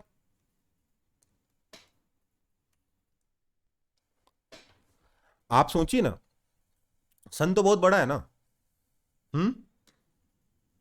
आपको सन सन के अंदर क्या हो रहा है वो ज्यादा साफ साफ नजर आता है, या मून के अंदर क्या हो रहा है वो ज्यादा साफ साफ नजर आता है, या आपके हाथ पे क्या है वो ज्यादा साफ साफ नजर आता है, बताइए। हाथ पे। क्यों? क्योंकि हाथ को आप जब पास से देखते हो ये बड़ा एंगल सब्सटेंड करता है आपके मून के सामने। कैसे चेक कर सकते हैं इसको? अगर हाथ के पीछे मून छुप गया मतलब हाथ ज्यादा साफ ज्यादा बड़ा नजर आएगा, हाथ की डिटेल्स ज्यादा नजर आएंगे। यस और नो? Yes, sir. तो अगर आप, मकसद बड़ा देखना नहीं है, मकसद है साफ देखना, राइट? उसका डिटेल्स पता करना, राइट? सो उन डिटेल्स को देखने के लिए क्या मैटर करता है? एंगल मैटर करता है, साइज मैटर नहीं करता। तो जब हम मैग्निफिकेशन के बारे में बात करेंगे ना, तो हम लोग मैग्निफिकेशन क्या बोलने वाले हैं? Theta image by theta object. अभी तक हम लोग मैग्निफिकेशन कैसे डिफाइन किए थे? Height of image by height of object. But अब कैसे यूज करेंगे? जब हम ऑप्टिकल इंस्ट्रूमेंट के बारे में बात करेंगे तो हम किस तरीके से मैग्निफिकेशन यूज करेंगे? Angle subtended by image upon angle subtended by object. Okay बेटा? यस और no? Yes sir. Yes. Okay, तो now we will move on to our first optical instrument, मतलब first artificial optical instrument, that is magnifying glass. Magnifying glass समझते हो? Simple lens, है ना? Yes, sir. कभी देखा है किसी को सिंपल लेंस का यूज करते हुए? आपके जो रिस्ट वॉच होती है उसको ठीक करने वाले जो कारीगर होते हैं उनको देखा है आपने काम करते हुए? वो आंख के अंदर नहीं, आंख के ऊपर एकदम यहीं पे एक लेंस चिपका लेते हैं, यहाँ पे फंसा लेते हैं इसे, और उससे ठीक करते हैं। एक आंख क्लोज कर लेते हैं, एक आंख ऐसे लेंस फंसा लेते हैं, और उससे काम करते हैं। फिर वो जो मैग्नीफाइंग ग्लास है ना, वो अपनी आईज के इतने पास में रखते हैं कि उस ग्लास और आईज के बीच का जो डिस्टेंस है वो निग्लिजिबल हो जाए। समझ में आई बात? और हम उस डिस्टेंस को निग्लिजिबल मानते हुए ही आगे का काम करेंगे। ओके, ठीक है बेटा? तो देखो, ये मेरा मैग्नीफाइंग ग्लास है जिसके एकदम क्लोज आकर मैं इस ऑब्जेक्ट को देख रहा हूं, है ना? समझ में आई बात? हम एज्यूम करेंगे कि आईज और लेंस के बीच में डिस्टेंस निग्लिजिबल है, इसलिए जब हम एंगल के बारे में बात करेंगे we are only going to talk about angle subtended at the optical centre. Okay बेटा? ओके, ये मेरा सबसे पहला अजम्पशन है। समझ में आ रही बात? Yes, sir. Yes, sir. Okay, now एक चीज को समझिए, इस ऑब्जेक्ट से जो भी लाइट आएगी, ये ऑब्जेक्ट ए भी मान लीजिए, ऊपर वाला पॉइंट ए है, नीचे वाला पॉइंट बी है। ए से कोई लाइट ऐसे आएगी तो वो स्ट्रेट निकल जाएगी, बी से कोई लाइट ऐसे आएगी तो वो भी स्ट्रेट निकल जाएगी, राइट? ये ए है, ये बी है ना? है ना? सो ए की इमेज जब भी बनने वाली है इसी लाइन पे बनने वाली है, और बी की इमेज जब भी बनेगी इसी लाइन पे बनेगी। हमने फोकस और ऑप्टिकल सेंटर के बीच में ऑब्जेक्ट को रखा है ताकि इसकी इमेज कैसी बने? एनलार्ज्ड बने, वर्चुअल एनलार्ज्ड इमेज। तो इमेज बनेगी इसकी जब भी बनेगी तो यहीं कहीं बनने वाली है, हाँ या ना? राइट? राइट या रॉन्ग? बोलो। Yes sir. सो ये मैं कह सकता हूं क्या कि angle subtended by image is equal to angle subtended by object, है ना? इसका मतलब मैग्निफिकेशन हमेशा ही बनाने वाला है, तो हम फालतू में लेके बैठे मैग्नीफाइंग ग्लास, जरूरत ही नहीं उसकी, उससे कोई फायदा ही नहीं है। समझ में आई बात? Yes, sir. तो बेकार में ही वो आदमी जो है, वो जो क्लॉकवर्क है, वो क्लॉकवर्क तो नहीं कहेंगे उसको, क्या बोलते हैं, जो भी कहते हैं, ठीक है, घड़ी ठीक करने वाला जो इंसान है, वो क्या कर रहा है? वो फालतू में लेंस लगा के बैठा है। लेंस लगाया नहीं लगाया कोई फर्क ही नहीं पड़ता, है ना? फर्क तो पड़ता होगा, पागल तो है नहीं वो, तभी लगाया ना। बोलो। लेकिन सर यहां तो सर कोई फर्क नहीं पड़ रहा है, फालतू में क्या वो चल रहा है, ये कंफ्यूजन है कि नहीं है? और मैं आपको बता दूं, कॉन्सेप्ट यही है इस पूरे चैप्टर में, बाकी सिर्फ मैथ्स है और थोड़ी कुछ चीजें याद रखनी है। कॉन्सेप्ट एक ही है इस चैप्टर में, ये समझना कि भैया फिर यहां तो मैग्निफिकेशन 1 आ गया, फायदा क्या हुआ लेंस लगा के, है ना? है ना? इसको कॉपी कर लो, फिर बात करेंगे आगे की। सर हो गया सर। हो गया? देखो क्या है कि अगर मैं ऑब्जेक्ट को देखना चाहता हूं तो मुझे वो ऑब्जेक्ट कहां रखना पड़ेगा? मुझे ऑब्जेक्ट रखना पड़ेगा अपने आईज से डी डिस्टेंस पर, राइट? इससे कम डिस्टेंस पे रखूंगा तो मुझे ऑब्जेक्ट साफ साफ नजर आएगा ही नहीं। डी क्या है? Least distance of clear vision, yes और नो?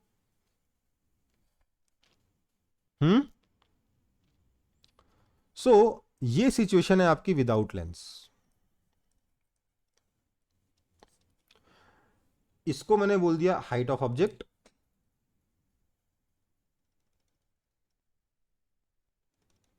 ये हो गया एंगल θ1। बिना लेंस के कितना एंगल सब्सटेंड कर रहा है ऑब्जेक्ट? मैक्सिमम एंगल θ1 सब्सटेंड कर रहा है, राइट? पर अगर मैं लेंस लगा लूं तो अब मैं ऑब्जेक्ट को पास में ला सकता हूं कुछ इस तरीके से कि उसकी इमेज यहां बने कैपिटल डी डिस्टेंस पर, हाँ या ना? This is with lens. तो अगर आप इस सिचुएशन में इस एंगल को सब्सटेंड को कंपेयर करोगे तो ये आपका θ2 है, ऑब्जेक्ट भी θ2 एंगल सब्सटेंड कर रहा है, इमेज भी θ2 एंगल सब्सटेंड कर रहा है, इसमें कोई शक वाली बात नहीं है। बट लेंस के बिना आपको ऑब्जेक्ट को दूर रखना पड़ रहा था, है ना?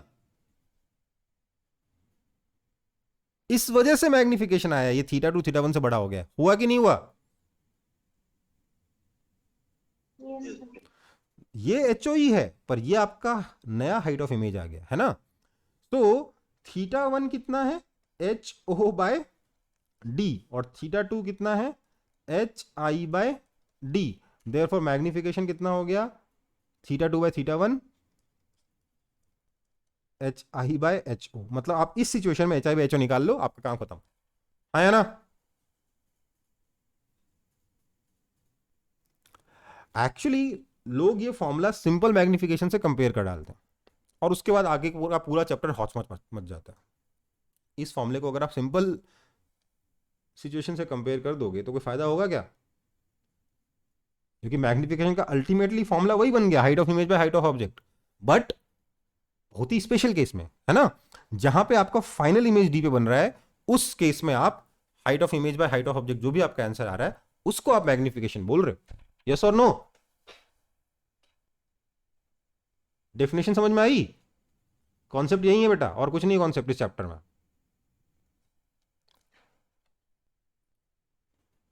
हम्म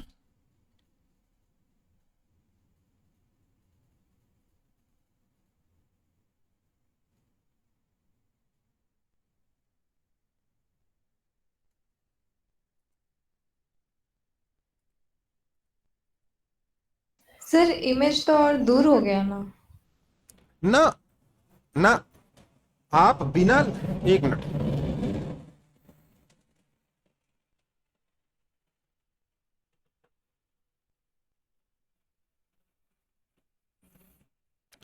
आप बिना लेंस के ऑब्जेक्ट को इससे ज्यादा पास में ला ही नहीं सकते थे, राइट? राइट या रॉन्ग? सर क्यों? क्योंकि अगर आप बिना लेंस के इससे पास में ले आओगे तो ऑब्जेक्ट नजर ही नहीं आएगा ना साफ साफ। डी क्या है? Least distance of yes clear sir, vision. Yes. आप लेंस लगाने की वजह से आप इमेज को, ऑब्जेक्ट को पास में ले आए सच दैट इमेज यहां बने और आप इस इमेज को देखोगे, हाँ या ना? Lens is enabling you to bring the object closer to your eyes, that's all. या तो आप ऐसे डिफाइन कर लो HI/HO से, नहीं तो मैं तो जो पहली बार जो मैं पढ़ रहा था मेरे को तो ये समझ में नहीं आ रहा था भाई। मैंने फिर अपने हिसाब से यही बोला था कि मैं तो भैया मैग्निफिकेशन ऐसे बोलने वाला हूं, इसको मैंने बोल दिया लेट्स से x, ठीक है। फिर मैंने बोला θ1 कितना है, तो ये है सर HO/D, और θ2 कितना है, HO/X। देयरफॉर θ2/θ1 जो मेरा मैग्निफिकेशन होगा वो कितना हो जाएगा, D/X हो जाएगा। समझ में आई बात? मेरे को तो ये ज़्यादा समझ में आया था अपने टाइम पे। और देखा जाए तो ये क्या है, V/U ही तो है, तो ये HI/HO ही तो होगा, हाँ या ना?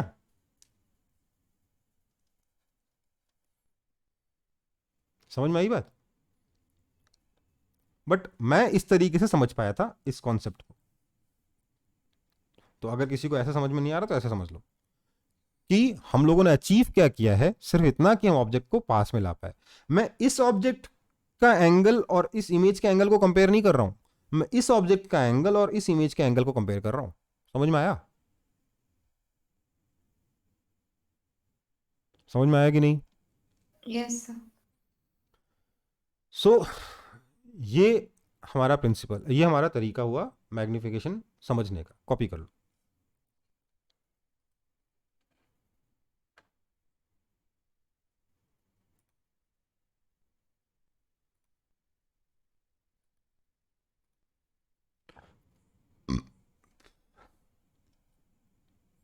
हो गया सर। हो गया? ओके। सो नाउ हम इसका फॉर्मूला बना लेते हैं एक, है ना? सो मैग्निफिकेशन बाय सिंपल माइक्रोस्कोप कितना होता है ये देख लेते हैं। ओके, सिंपल माइक्रोस्कोप या फिर मैग्नीफाइंग ग्लास एक ही चीज होती है। तो सिंपल माइक्रोस्कोप का मैग्निफिकेशन कितना होगा ये समझने के लिए पिछला वाला डायग्राम देखिए। मेरे को मेरा वी, अच्छा लाइट इधर से इधर आ रही ना, तो वी कितना है मेरा, -D, है ना? V is equal to -D। Focal length तो आपका F है ही है, क्योंकि कन्वेक्स लेंस है इसलिए +F है। और U हम लोग निकाल लेते हैं, क्या आएगा, 1/V - 1/U is equal to 1/F। That means 1/-D - 1/U is equal to 1/F। That means 1/U is equal to -1/-D +1, sorry 1/D + 1/F, right? ये 1/U हो गया, है ना? तो मेरा मैग्निफिकेशन जो घूम फिर के अल्टीमेटली यहीं पहुंच गया था V/U, वो कितना है, तो -D/U that is equal to minus minus plus D times 1/D + 1/F। This means मेरा जो मैग्निफिकेशन आया वो कितना है, D अंदर ले जाएंगे तो 1 + D/F। ये इस चैप्टर का सबसे इंपॉर्टेंट फॉर्मूला हो गया, very very important formula for this chapter of optical instruments. कितना होता है मैग्निफिकेशन, सिंपल माइक्रोस्कोप का मैग्निफिकेशन कितना होता है, 1 + D/F। ओके, कॉपी कर लो।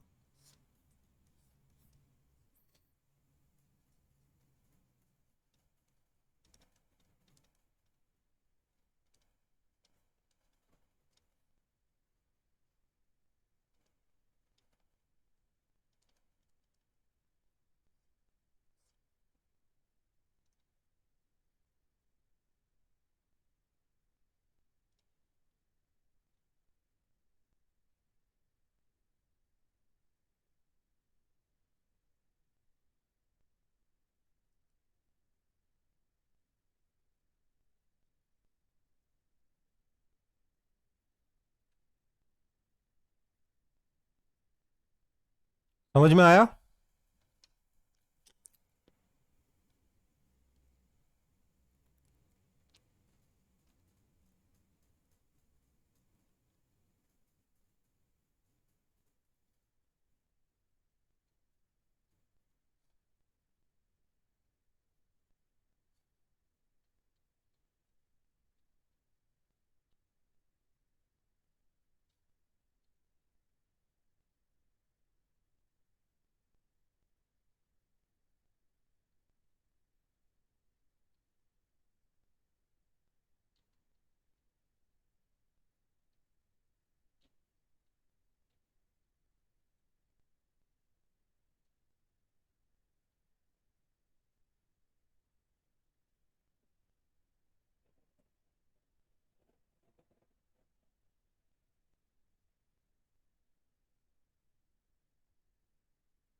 हो गया कॉपी?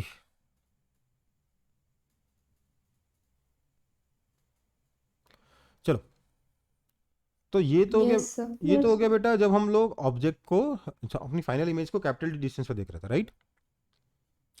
आपको मैंने बताया था कि इसमें हमारी आंखों पे काफी स्ट्रेस पड़ता है, आंखें रिलैक्स कब रहती है? जब हम इनफाइनाइट पे देखें, राइट? सो अगला मेरा टॉपिक क्या है? Magnification for relaxed vision. Relax vision का मतलब हमारी जो फाइनल इमेज है हम कहाँ बनाना चाहेंगे? इन्फिनिटी पे बनाना चाहेंगे। कहाँ बनाना चाहेंगे? इन्फिनिटी पे बनाना चाहेंगे। तो अगर मैं मैग्निफिकेशन फॉर रिलैक्स्ड विजन के बारे में बात करूं तो उसमें मैं दो केसेस कंपेयर करूंगा, विदाउट लेंस क्या हो रहा है और विथ लेंस क्या हो रहा है। विदाउट लेंस मेरा जो θ1 है वो तो कितना है भैया? सर वो तो simply height of object bye D है ना? और जब मैंने लेंस लगा लिया तो विथ लेंस क्या हो रहा है? मैंने जो θ2 जो हमारे एंगल हमारे लेंस ने सब्सटेंड किया, क्योंकि हम रिलैक्स विजन के बारे में बात कर रहे हैं, हम फाइनल इमेज को इन्फिनिटी पे जाते हैं, क्योंकि हम इमेज को देख रहे हैं तो हम इन्फिनिटी पे जाते हैं इमेज को, मतलब ऑब्जेक्ट कहाँ रखेंगे? फोकस पे रखेंगे। सो θ2 कितना हो जाएगा? Height of object by focal length.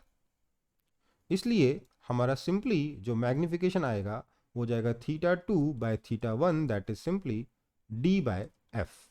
तो रिलैक्स विजन के लिए मैग्निफिकेशन कितना हो गया?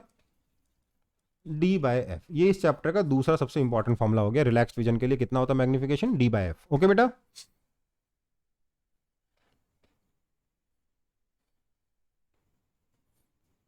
कोई दिक्कत? दो बहुत ही इंपॉर्टेंट फॉर्मूले बने। कौन कौन से?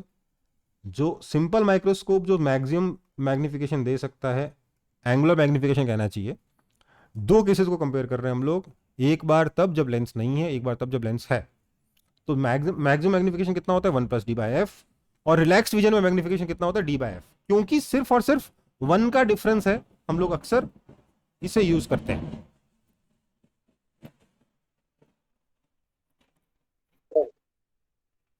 हम्म, सर वो θ2 H0 कैसा है, एक बार बोल दीजिए क्या? ना। तो θ2 H0 बाय एफ कैसा है? एच ओ बाय एफ है, एच नॉट नहीं। देखो हमें क्या चाहिए? हम इमेज को इन्फिनिटी बनाना है, तो ऑब्जेक्ट यहाँ रखेंगे ना। तो ये हो गया θ2। Okay sir. हम्म,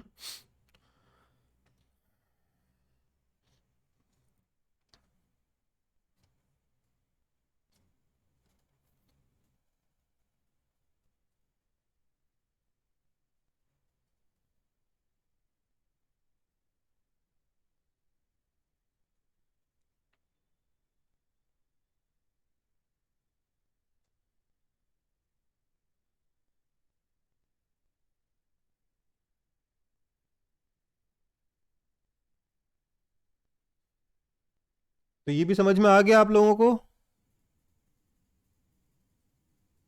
हम्म, रिलैक्स्ड विजन में मैग्निफिकेशन कितना? d by F. क्योंकि सिर्फ 1 का डिफरेंस है, हम लोग अक्सर स्ट्रेस नहीं लेने के लिए इसको यूज कर लेते हैं। ठीक है बेटा?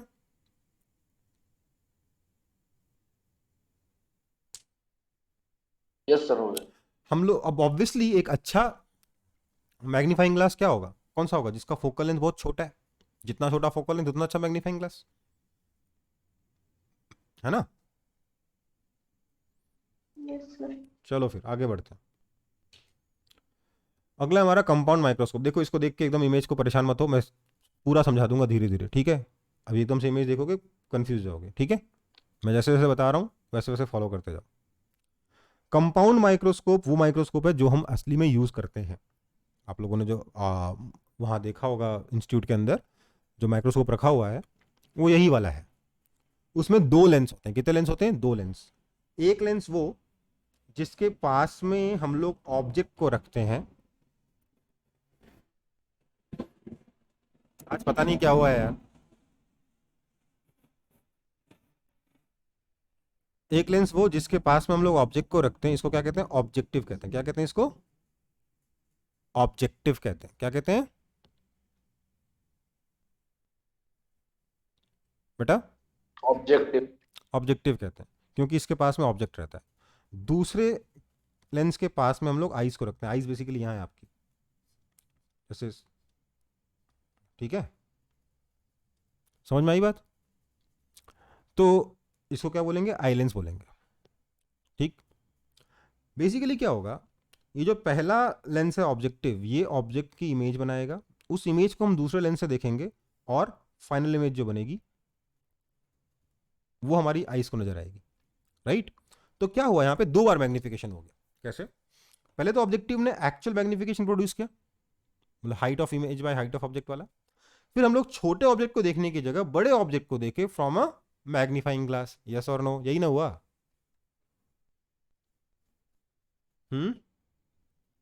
ये जो इमेज I1 बनी है, जो ऑब्जेक्टिव ने जो इमेज I1 बनाई है, ये लेंस के लिए तो रियल ऑब्जेक्ट ही है ना, क्योंकि लाइट कैसे आ रही है? ऐसे, ऐसे, ऐसे, ऐसे, और इस इमेज से लाइट ऐसे आ रही है।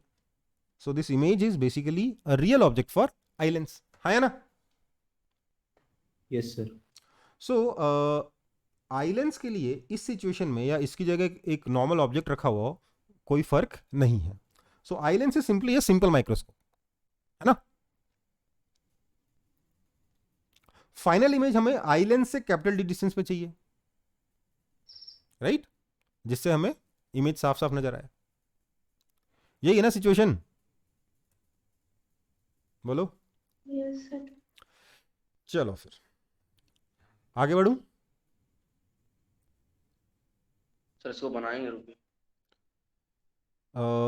देखो एक बात बोलूंगा, इसको अभी बनाओगे तो बहुत स्लो हो जाएगी क्लास। वहां पे आप जगह छोड़ दो और आपके जो बुक है ना, एस एल अरोड़ा या कोई भी जो स्कूल की जो बुक होगी ना, उसमें ही डायग्राम दे रखा होगा, वहां से कॉपी कर लेना, ठीक है। कोई दिक्कत?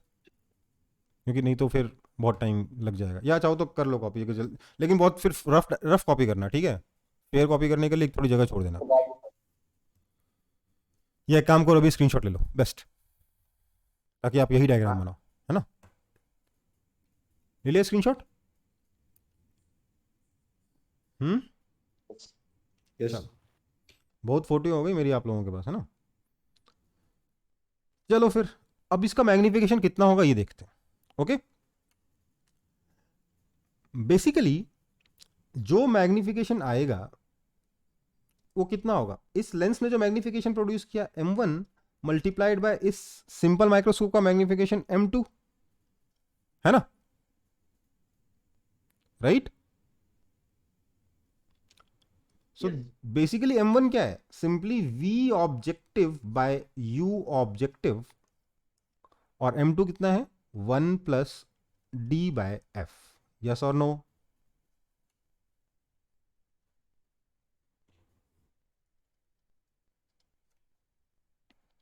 वीओ यू क्या है? ऑब्जेक्टिव का इमेज की image distance upon object distance, right.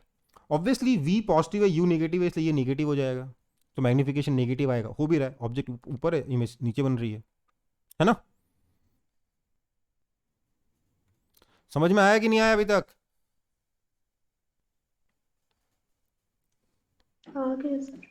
अब एक अप्रोक्सीमेशन देखो।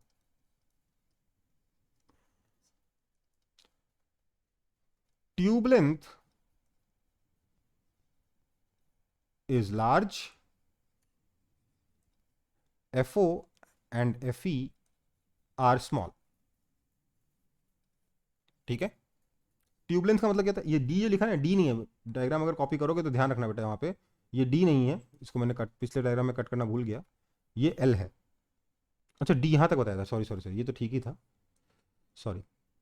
एक और चीज़ लिख लो, ये दोनों लेंस के बीच का जो डिस्टेंस है ये एल है। एल क्या है, ट्यूब लेंथ होता है।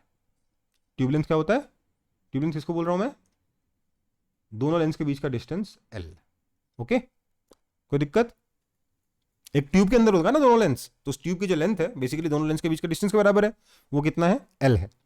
हमने कहा ये एल बहुत बड़ा है, एफ और एफ ई बहुत छोटा है। ओके, कोई दिक्कत? सोचिए एफ ई अगर बहुत छोटा है तो ये जो इमेज है ये बहुत पास में इस लेंस के, इसलिए मैं कह सकता हूं कि देयरफॉर आपका जो वी ऑब्जेक्टिव है that is equal to L, है ना, है ना। बेसिकली कितना है, एल माइनस जो भी है वो एफ ई से कम है ना, यस और नो? बोलो। Yes, sir. और दूसरा कहां से आ जाएगा, क्योंकि फाइनल इमेज एल पे बनी है जो कि बहुत दूर है, क्योंकि एल इज लार्ज, इसलिए ऑब्जेक्ट कहां रखा होगा, फोकस पे रखा होगा अप्रोक्सीमेटली, इसलिए यू ऑब्जेक्टिव कितना हो गया, माइनस एफ ऑब्जेक्टिव, यस और नो? बोलो। Under this approximation, the magnification will be given by minus L by FO into 1 plus D by F, right?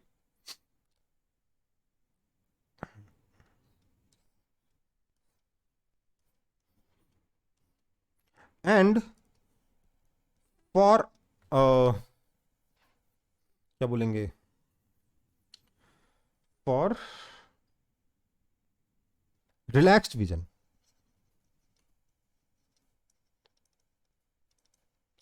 यहीं से क्या आ जाएगा, magnification is equal to minus L by F O into simply D by F E.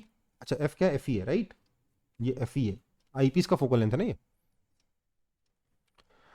So we have magnification is equal to minus L D upon F O F E. Okay, तो आपको कभी question में ये वाला formula use कर रखा होगा, कभी ये यूज कर रखा होगा, कभी ये यूज कर रखा होगा, समझ में आना चाहिए कि सब चंगा से। ओके, किस सिचुएशन में कौन सा फॉर्मूला लगा रहे हैं पता होना चाहिए। ओके बेटा,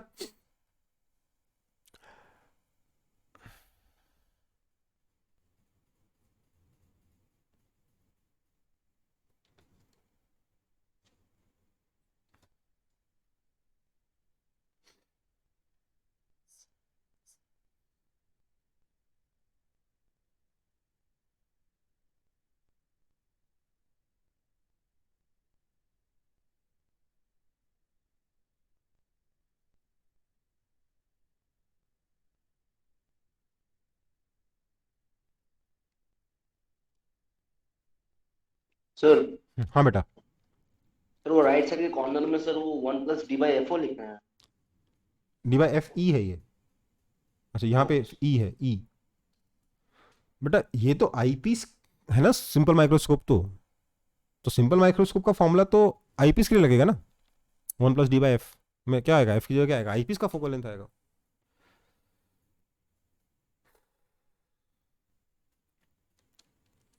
अगर सिंपल माइक्रोस्कोप समझ में नहीं आएगा तो क्या कंपाउंड माइक्रोस्कोप समझ में आएगा, बताओ?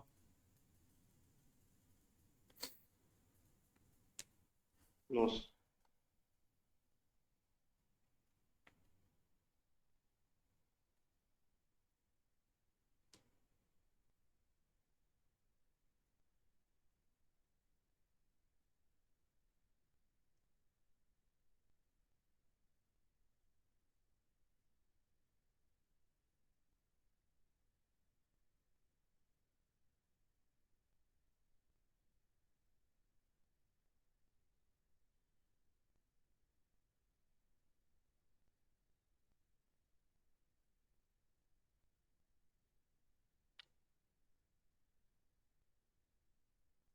आगे बढ़ूं?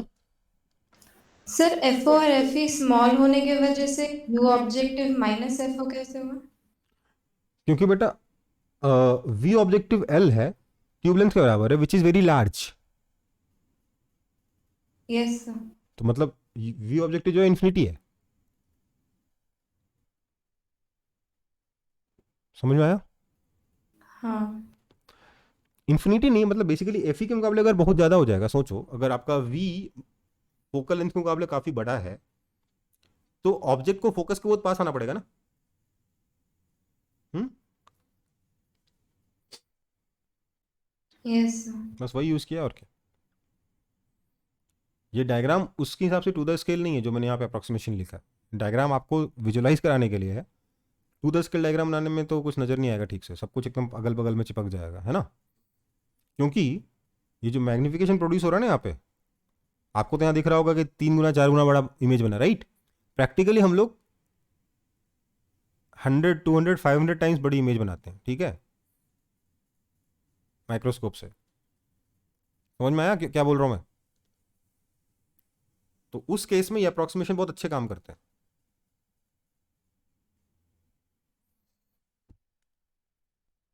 बेसिकली लेंथ बहुत बड़ा नहीं है, बट एफ और एफ ई बहुत छोटे हैं, इसलिए ये फॉर्मूला काम कर जा रहा है, ये अप्रोक्सीमेशन काम कर जा रहा है, ठीक है।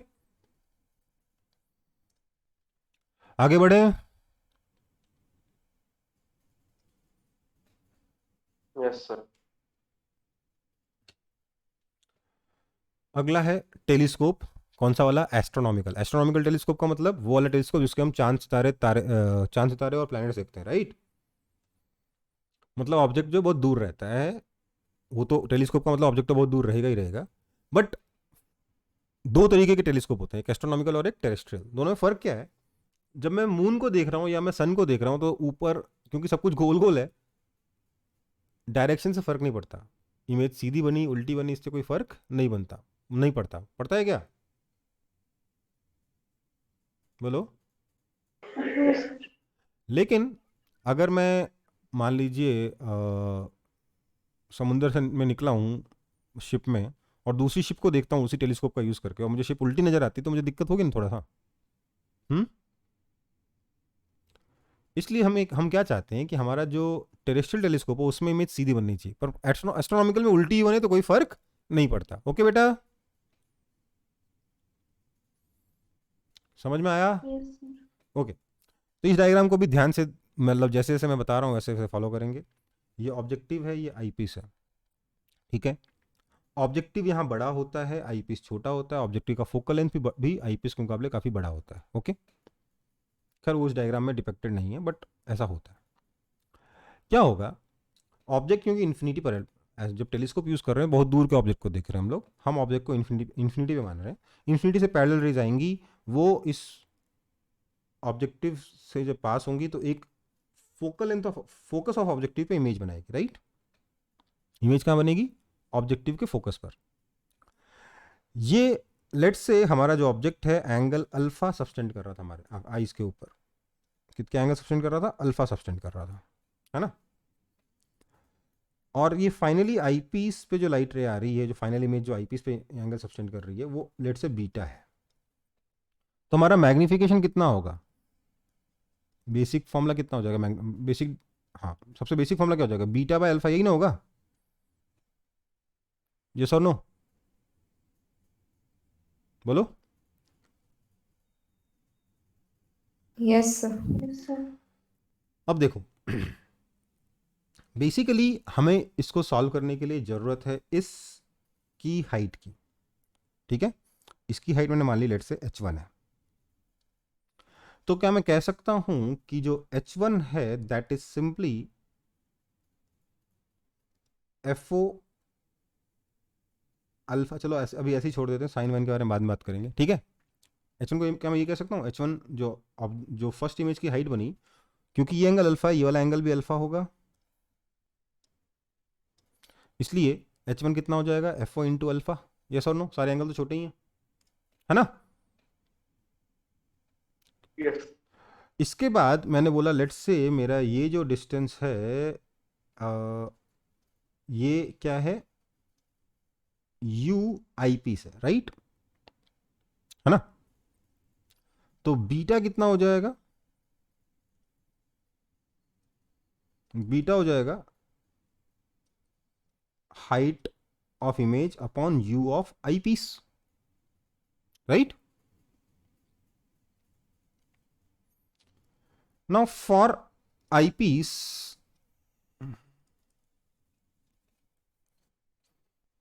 आई पीस के लिए मैं क्या कह सकता हूं, यू आई पीस मैं निकाल लूं तो मैं इसको शायद सॉल्व कर लूंगा, है ना। मेरे को क्या क्या पता है, मुझे focal length of eyepiece पता है, फोकल लेंथ कितना है, एफ ई है। और मेरा फाइनल इमेज कहाँ बना है, तो माइनस डी पे बना है, राइट, है ना,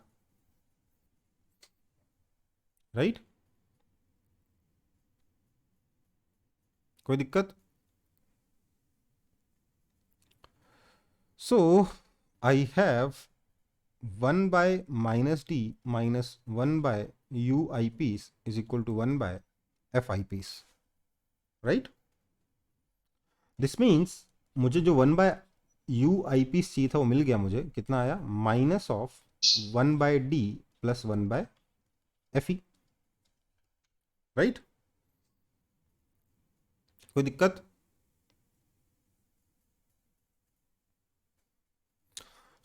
अब मैं अगर अपने मैग्निफिकेशन पे आता हूं तो मैग्निफिकेशन मुझे मिलेगा beta by alpha, this angle beta by alpha, that is equal to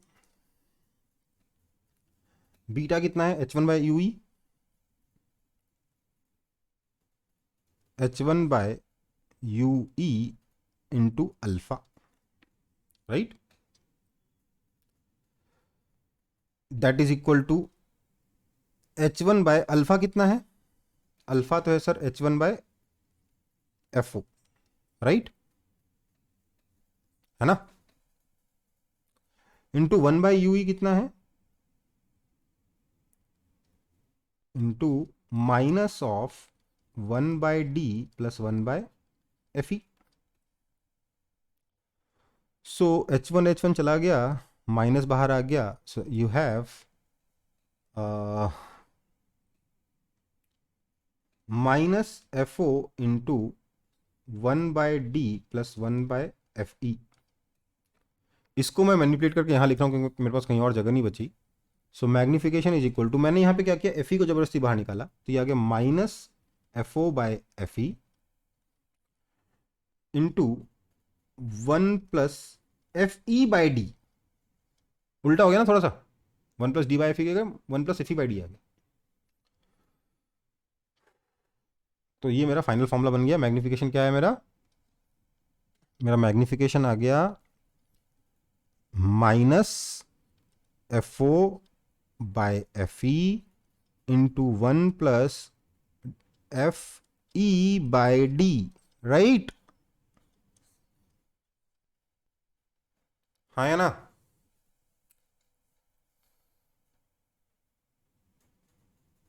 ये मेरा मैक्सिमम मैक्सिमम मैग्निफिकेशन है, ओके।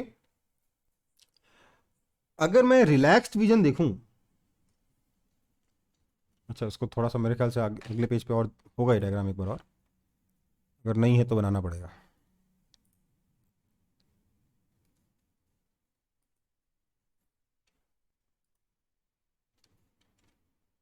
चलो यहाँ तो कॉपी कर लो।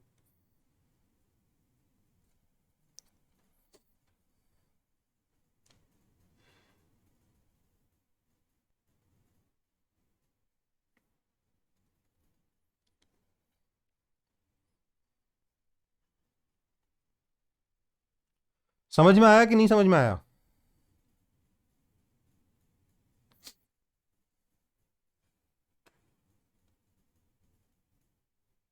सर ये भी इम्पोर्टेंट है। हाँ बेटा।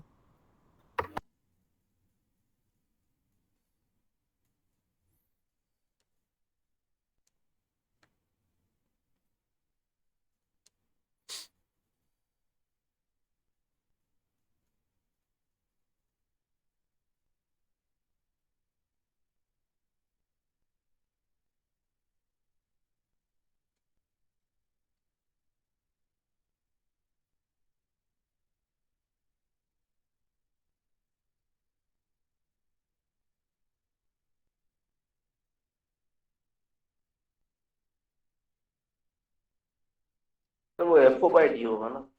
एफ ओ बाय नहीं एफ ओ बाई डी। नहीं बेटा, एफ ओ कहाँ पे डी? यहाँ तो पर वो जो फाइनल नहीं नहीं, एफ ओ इक्वेशन बाय जो एफ ई है, एफ ई बाई डी है। F O minus by D होगा। नहीं बेटा, इसमें से 1/FE को कॉमन ले लो ना, तो क्या बचेगा? इधर 1 बच जाएगा, इधर FE ऊपर आ जाएगा। इसमें से 1/FE को बाहर ले लो, तो मतलब इसको पूरे को FE से मल्टीप्लाई कर दो। यहाँ पे क्या करो, देखो बता रहा हूँ क्या किया मैंने। इसको FE से डिवाइड किया और अंदर FE मल्टीप्लाई कर दिया, ठीक है? Okay sir. आप बोलो सर ऐसा जबरदस्ती क्यों किया, तो अगले वाले में समझ में आ जाएगा। अच्छा, ओके सर। माइनस साइन क्या बता रहा है कि फाइनल जो मैग्निफिकेशन है वो उल्टा है ना? इमेज उल्टी बनी है। चलो आगे बढ़ूं।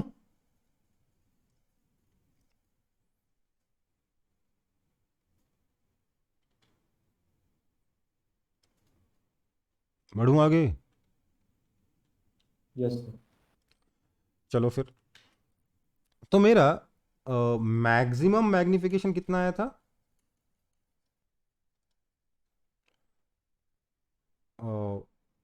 F O by F E with a negative sign into 1+D/FE की जगह FE/D है, राइट? हर जगह 1+D/FE आ रहा था, यहाँ पे FE/D आ रहा है। ओके, मतलब 1 से थोड़ा ही ज्यादा है ना?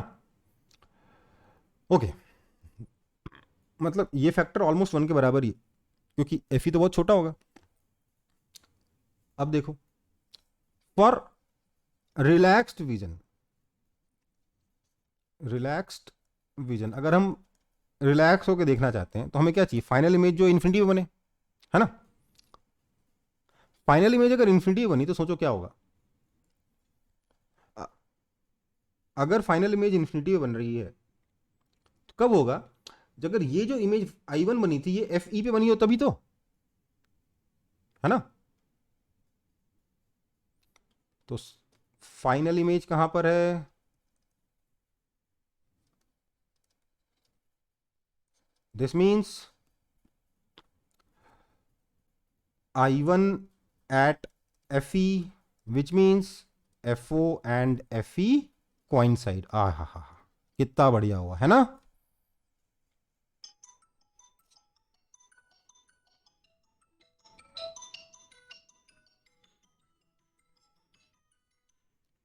समझ में आया? FO और FE क्या हो गए? कोइंसाइड हो गए, राइट? FO और FE अगर कोइंसाइड हुए तो मतलब क्या है? इसका मतलब आपकी जो ट्यूब लेंथ L है वो कितना हो गया है? वो FO प्लस FE हो गया। यस और नो? सबसे पहला फॉर्मूला तो यही हो गया, हाँ या ना?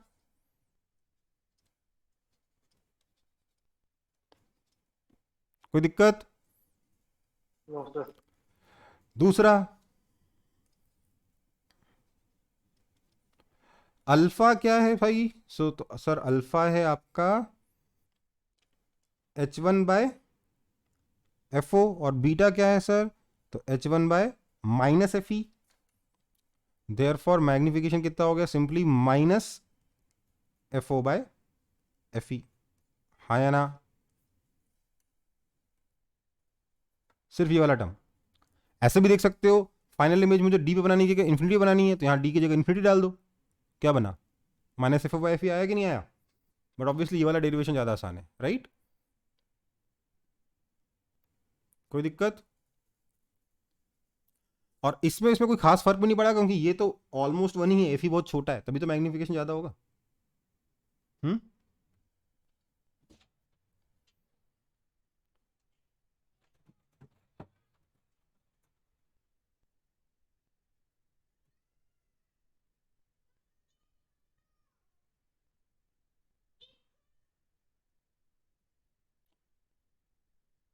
हो गया? Yes sir. समझ में आ गया सबको?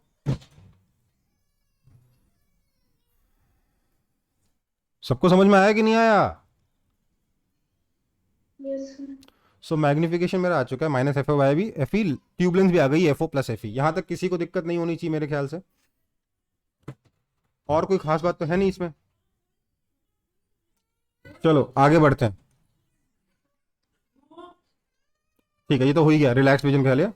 अच्छा, ऑलरेडी बना हुआ था, मेरे को लगा नहीं बना हुआ, इसलिए मैंने दोबारा बनाया। ठीक है, समझ में आ गया ना? डायग्राम ये वाला कॉपी कर लेना, स्क्रीनशॉट ले लो भले इसका, है ना?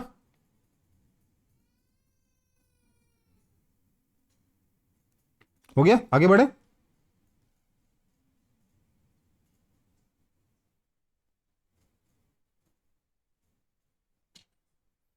सर वो अल्फा और बीटा एंगल लिखा हुआ था। हाँ, ये अल्फा है, ये बीटा है, राइट।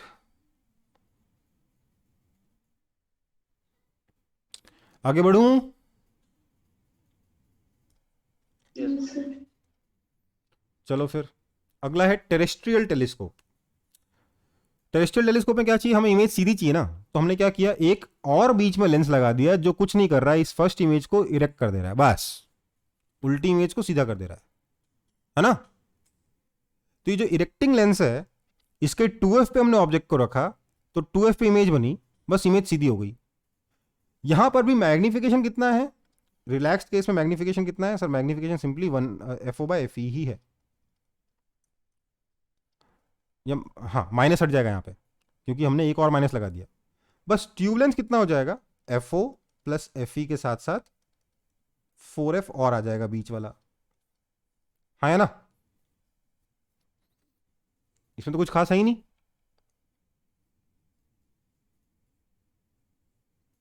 समझ में आई बात?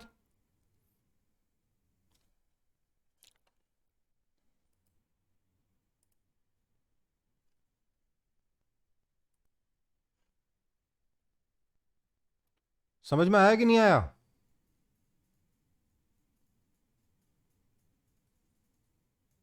बोलो।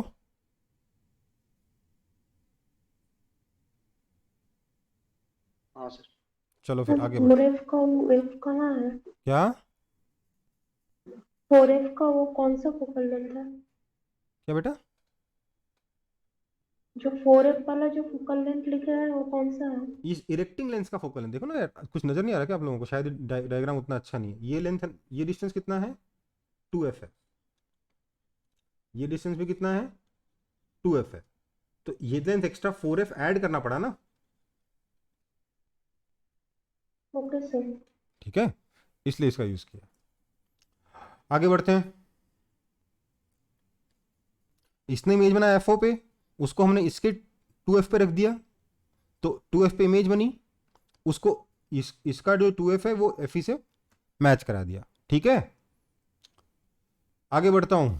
ऑब्वियसली अगर कोई बहुत ही अच्छे से डिजाइन करे तो ऑब्वियसली ये किया जा सकता है कि हम यहां पर भी कुछ मैग्निफिकेशन प्रोड्यूस कर दें, हाँ है ना? पर वैसा करने से सोचिए आपके इस ऑब्जेक्ट और इस इमेज के बीच में डिस्टेंस बढ़ जाएगा, तो आपका जो ट्यूब लेंथ है आपको और ज्यादा बड़ा करना पड़ेगा, तो वो that is not desirable. Okay, बहुत लंबा हो जाएगा टेलीस्कोप आपका। आगे बढ़ता हूं। अगला है रिफ्लेक्टिंग टेलीस्कोप। दो तरीके के होते हैं, मतलब और भी हो सकते हैं, बट दो आपको पढ़ने हैं। एक है न्यूटोनियन, न्यूटन ने बनाया था ये। बोला कि कन्वर्जिंग लेंस की जगह मैंने कन्वर्जिंग मिरर लगा दिया, और यहां से देखने की जगह मैं यहां से देख रहा हूं। हमारे पास जो इंस्टीट्यूट में जो टेलीस्कोप पड़ा हुआ है ना, वो न्यूटोनियन ही है। उसमें हम ऐसे नहीं देखते, उसमें हम ऐसे देखते हैं ऊपर से, वहां देखना होता है। तो ठीक है ना, समझ में आई बात? कोई दिक्कत? ये आपका ऑब्जेक्टिव है, तो इसका फोकल लेंथ FO होगा। ये आपका आई पीस है, इसका फोकल लेंथ लेट से FE है। तो मैग्निफिकेशन कितना आएगा? हम्म, FO/FE। FO/FE कि माइनस FO/FE? सर देखिए, इसका फोकल लेंथ ऑटोमेटिकली निगेटिव होगा ना, मिरर है तो, इसलिए FO/FE से काम चल जाएगा। ओके, और कितना होगा मैग्निफिकेशन? अगर मैक्सिमम करना है तो FO/FE इंटू 1 + FE/D। ओके बेटा,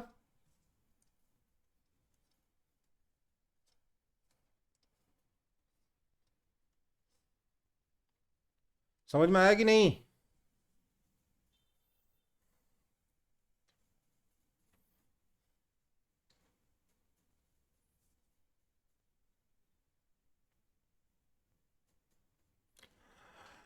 लास्ट चीज बची है, खत्म करते हैं उसको भी। तो 830 तक कहाँ से होगा? चैप्टर पहले खत्म हो जाएगा तो पहले छोड़ देंगे।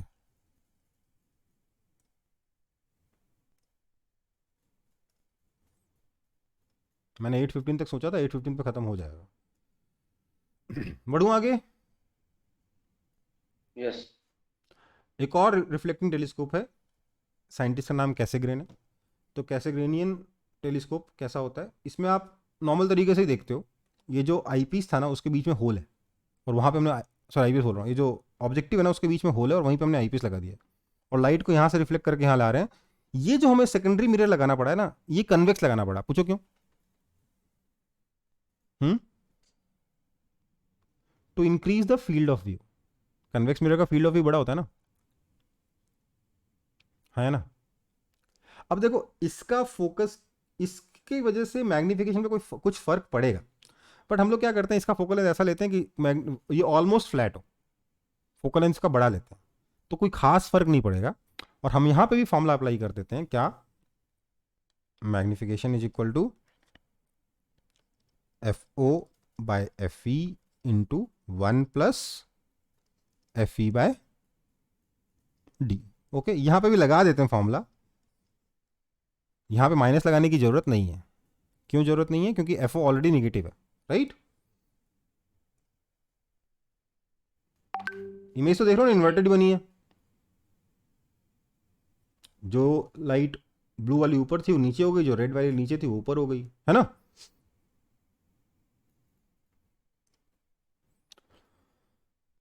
बढ़े आगे।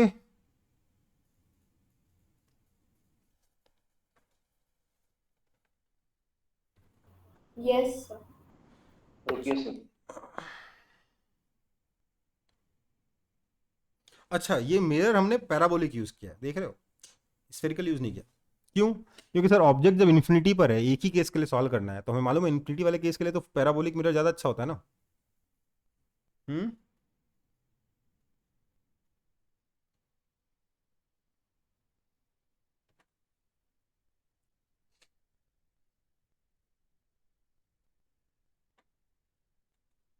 हो गया सर। हो गया।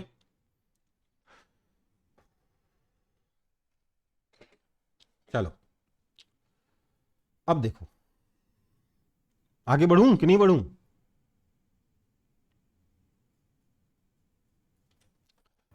अगला है benefits of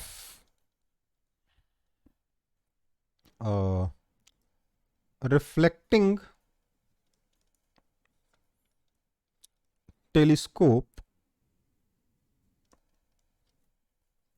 over refracting telescope.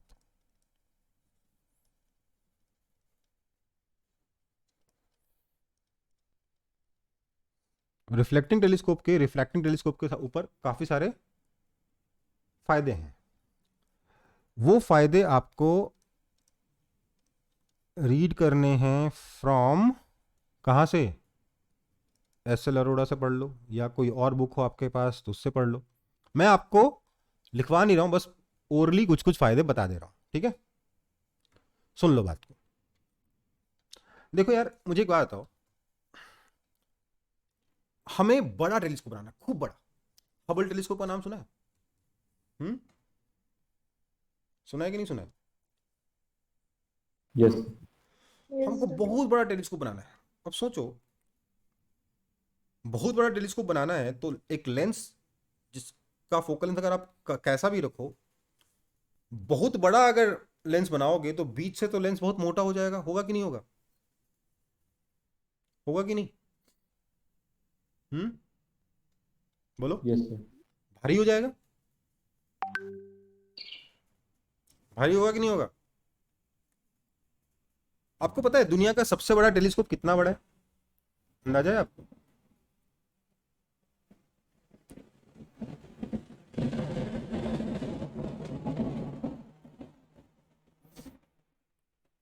दुनिया का सबसे बड़ा टेलीस्कोप जो है वो रिफ्लेक्टिंग टेलीस्कोप है, ठीक है। वो जो रिफ्लेक्टिंग टेलीस्कोप है बेटा, आप सोचिए उसका जो लेंस सॉरी मिरर जो है ना, उसका डायमीटर पता है ऑब्जेक्टिव का डायमीटर कितना है? हम्म, करीब करीब 10-12 मीटर के आसपास, मुझे ठीक से याद नहीं है, बट 3 फ्लोर की बिल्डिंग जो है ना उसकी हाइट के बराबर है वो। 3 फ्लोर की बिल्डिंग, उतना उसका पर्चर है। सोचो उतना बड़ा लेंस बनाना है, कितना भारी हो जाएगा वो। हम्म, भारी होगा कि नहीं होगा? और बीच से एकदम मोटा हो जाएगा। थिन लेंस वाला अप्रोक्सीमेशन भी काम नहीं करेगा। झमेला हुआ कि नहीं हुआ? हाँ तो सर बड़ा चाहिए क्यों? अरे यार बड़ा होगा तब तो ज्यादा लाइट कैप्चर करेगा ना, तब तो इमेज साफ बनेगी। यस और नो? हम्म, हमें बहुत दूर देखना है जहां से लाइट बहुत कम आ रही है, तो ज्यादा एरिया की लाइट कैप्चर करोगे तब ना नजर आएगा वो। हम्म, तो एरिया बड़ा करने के लिए हमें अपर्चर बड़ा करना है, राइट? उससे एक और फायदा होता है अपर्चर बड़ा करने से, वो वेव ऑप्टिक्स में समझोगे, अभी नहीं समझ पाओगे। बट अपर्चर बड़ा करना है तो अपर्चर बड़ा करने के लिए क्या करना पड़ेगा? हम लोग लेंस की जगह मिरर यूज करना पसंद करेंगे, क्योंकि मिरर में लेंस में बहुत सारे झमेले हो रहे हैं। एक तो वेट बढ़ जाएगा, दूसरा थिन लेंस का अप्रोक्सीमेशन काम नहीं करेगा, तीसरा लेंस रिफ्रैक्शन करता है। जब रिफ्रैक्शन होगा तो ब्लू लाइट के लिए रिफ्रैक्टिव इंडेक्स और रेड लाइट के लिए रिफ्रैक्टिव इंडेक्स अलग अलग होगा, तो दोनों का फोकस अलग अलग जगह पे हो जाएगा। हाँ या ना? बोलो। तो झमेला हो गया फिर से। हम्म, इसको क्या बोलते हैं? इसको हम बोलते हैं, कौन सा एब्रेशन बोलते हैं इसको यार? कलर के लिए क्या यूज करते हैं हम लोग? कलर के लिए कौन सा वर्ड यूज करते हैं हम लोग? हाँ क्रोमैटिक हाँ, एवरेज। Chromatic aberration. क्या बोलते हैं? क्रोमैटिक एबरेशन, ठीक है ना? समझ में आया? और क्या होगा? और हाँ, लेंस भारी भी है और सपोर्ट कहां से करोगे? सिर्फ एजेस से, राइट? जबकि मिरर हल्का है लेकिन एक पूरा का पूरा सरफेस दे रहा सपोर्ट करने के लिए, है ना? तो मिरर बढ़िया है कि खराब है? ऑब्वियसली मिरर बढ़िया है। मिरर को आप स्फेरिकल की जगह पैराबोलिक बना के स्फेरिकल एबरेशन से भी बच सकते हो। मिरर में आपको सिर्फ एक सरफेस पॉलिश करना है, लेंस में दोनों सरफेस पॉलिश करने। समझ रहे हो? लेंस के मुकाबले, मतलब रिफ्रैक्टिंग टेलीस्कोप के मुकाबले रिफ्लेक्टिंग टेलीस्कोप के बहुत सारे फायदे हैं। वो सारे फायदे मेरे को मोस्टली याद हैं, बट हो सकता है एक दो मिस हो जाएं, इसलिए मैं लिखवा नहीं रहा हूं। मैं आपको बोल रहा हूं बुक से कॉपी करेंगे, ठीक है? ओके बेटा, ओके सर। मैंने मोस्टली बता दिए हैं, बट फिर भी हो सकता है मैंने सारी बता दी हूँ, बट हो सकता है ना बताया, कोई कोई मिस हो जाए, इसलिए छोड़ रहा हूँ, ठीक है? कॉपी कर लेना बुक से। वैसे भी क्लास का टाइम ज़्यादा इंपॉर्टेंट है। तो हमारा ये वाला टॉपिक भी खत्म हो गया। कौन सा टॉपिक? ऑप्टिकल इंस्ट्रूमेंट्स, ठीक है? ऑप्टिकल इंस्ट्रूमेंट हमारा खत्म हो गया। अब एक चीज बच गई है, क्या? Dispersive power of lens. ये ऑप्टिकल इंस्ट्रूमेंट्स का नहीं है, ये लेंस का ही है, लेंस चैप्टर का ही है। Dispersive power of lens, okay? समझ में आया? मतलब बेसिकली अभी अभी मैंने बोला ना कि जो आपका लेंस है, क्योंकि वहां पे रिफ्रैक्शन हो रहा है, ब्लू लाइट के लिए अलग होगा रिफ्रैक्टिव इंडेक्स, रेड के लिए अलग होगा, इसलिए दोनों का फोकल लेंथ अलग अलग आएगा। आएगा कि नहीं आएगा? Focal length for violet light is not same as focal length for red light due to dispersion. Yes or no? But approximation में FV और FR इक्वल हैं, जिसको मैं लेंस के फोकल लेंथ के बराबर कर सकता हूँ, राइट? अप्रोक्सीमेटली दोनों, सब तीनों इक्वल होंगे, ऑलमोस्ट इक्वल होंगे, बट एग्जैक्टली इक्वल नहीं होंगे। इसकी वजह से जो भी प्रॉब्लम होगी उसको क्या बोलते हैं? कौन सा एबरेशन बोलते हैं? अभी भी बताया था आपने, क्रोमैटिक एबरेशन। कलर वाला प्रॉब्लम हो गया, राइट। क्रोमेटिक मतलब कलर से मतलब है उसका chromatic aberration, deviation from ideal. Spherical aberration हम ऑलरेडी जानते हैं, मिरर में पढ़ा था हम लोगों ने। एक और एबरेशन यहाँ पे कौन सा, क्रोमेटिक एबरेशन। सो देखते हैं भैया डिस्पर्सिव पावर ऑफ लेंस क्या होता है। डिस्पर्सिव पावर याद है, किसी भी मटेरियल का डिस्पर्सिव पावर कितना होता है, याद है? Delta mu upon mu minus 1, यही होता है ना? Yes sir. ओके, अब देखो मुझे एक बात बताओ, 1 बाय फोकल लेंथ कितना होगा? सर ये होता है mu minus 1 into this factor 1 by R1 minus 1 by R2, है ना, right. So 1 by focal length of violet कितना हो जाएगा? सर ये हो जाएगा म्यू माइनस 1, म्यू माइनस 1 नहीं, mu violet minus 1 into the same factor, क्योंकि रेडियस तो वही है, चाहे वॉयलेट हो, चाहे रेड हो, चाहे येलो हो। 1 by focal length of red कितना हो जाएगा? सर ये हो जाएगा mu red minus 1 into this same factor, right. कोई दिक्कत?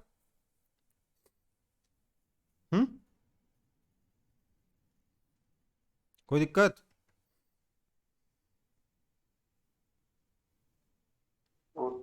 No sir. ओके, सो अब मैं क्या कर रहा हूं, ये इक्वेशन 1 है, ये इक्वेशन 2 है, ये इक्वेशन 3 है। मैं इक्वेशन नंबर 2 में से इक्वेशन नंबर 3 को सब्सट्रैक्ट कर रहा हूं, तो क्या आएगा? 1 by focal length of violet minus 1 by focal length of red is equal to mu violet minus mu red into this same factor, क्योंकि ये सेम फैक्टर कॉमन आ जाएगा, सब्ट्रैक्ट करोगे तो 1 1 कैंसिल हो जाएगा, mu violet minus mu red बच जाएगा। Yes और no? This implies focal length of red minus focal length of violet into focal length of violet into focal length of red is equal to mu violet minus mu red into that same factor, right? कोई दिक्कत? इसके आगे देखो, इसको मैंने बोल दिया delta F. क्या बोल दिया? Delta F, focal length of red minus focal length of violet, क्या बोल दिया? डेल्टा एफ बोल दिया, अपॉन ये क्या है? Focal length of violet into focal length of red. देखो फोकल लेंथ रेड का जो फोकल लेंथ है वो थोड़ा सा बड़ा होगा इन कंपेरिजन टू येलो, और वॉयलेट का फोकल लेंथ थोड़ा सा छोटा होगा इन कंपेरिजन टू येलो। तो इन दोनों का जो प्रोडक्ट है वो ऑलमोस्ट फोकल लेंथ के स्क्वायर के बराबर है ना? कोई दिक्कत?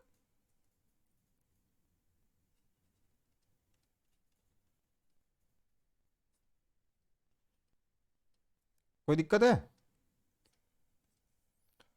This means delta F by F into 1 by F को मैं लिख दे रहा हूं यहां पे, क्या, into mu minus 1 into that same factor is equal to mu violet minus mu red into that same factor.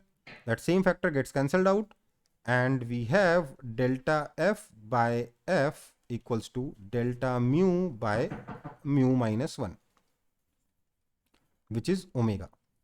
सो यहां ओमेगा क्या हो गया? Delta F by F, that is focal length of red minus focal length of violet upon focal length. आप ऐसा भी देख सकते हो minus delta F by F है, क्योंकि ये, समझ रहे हो ना बात को,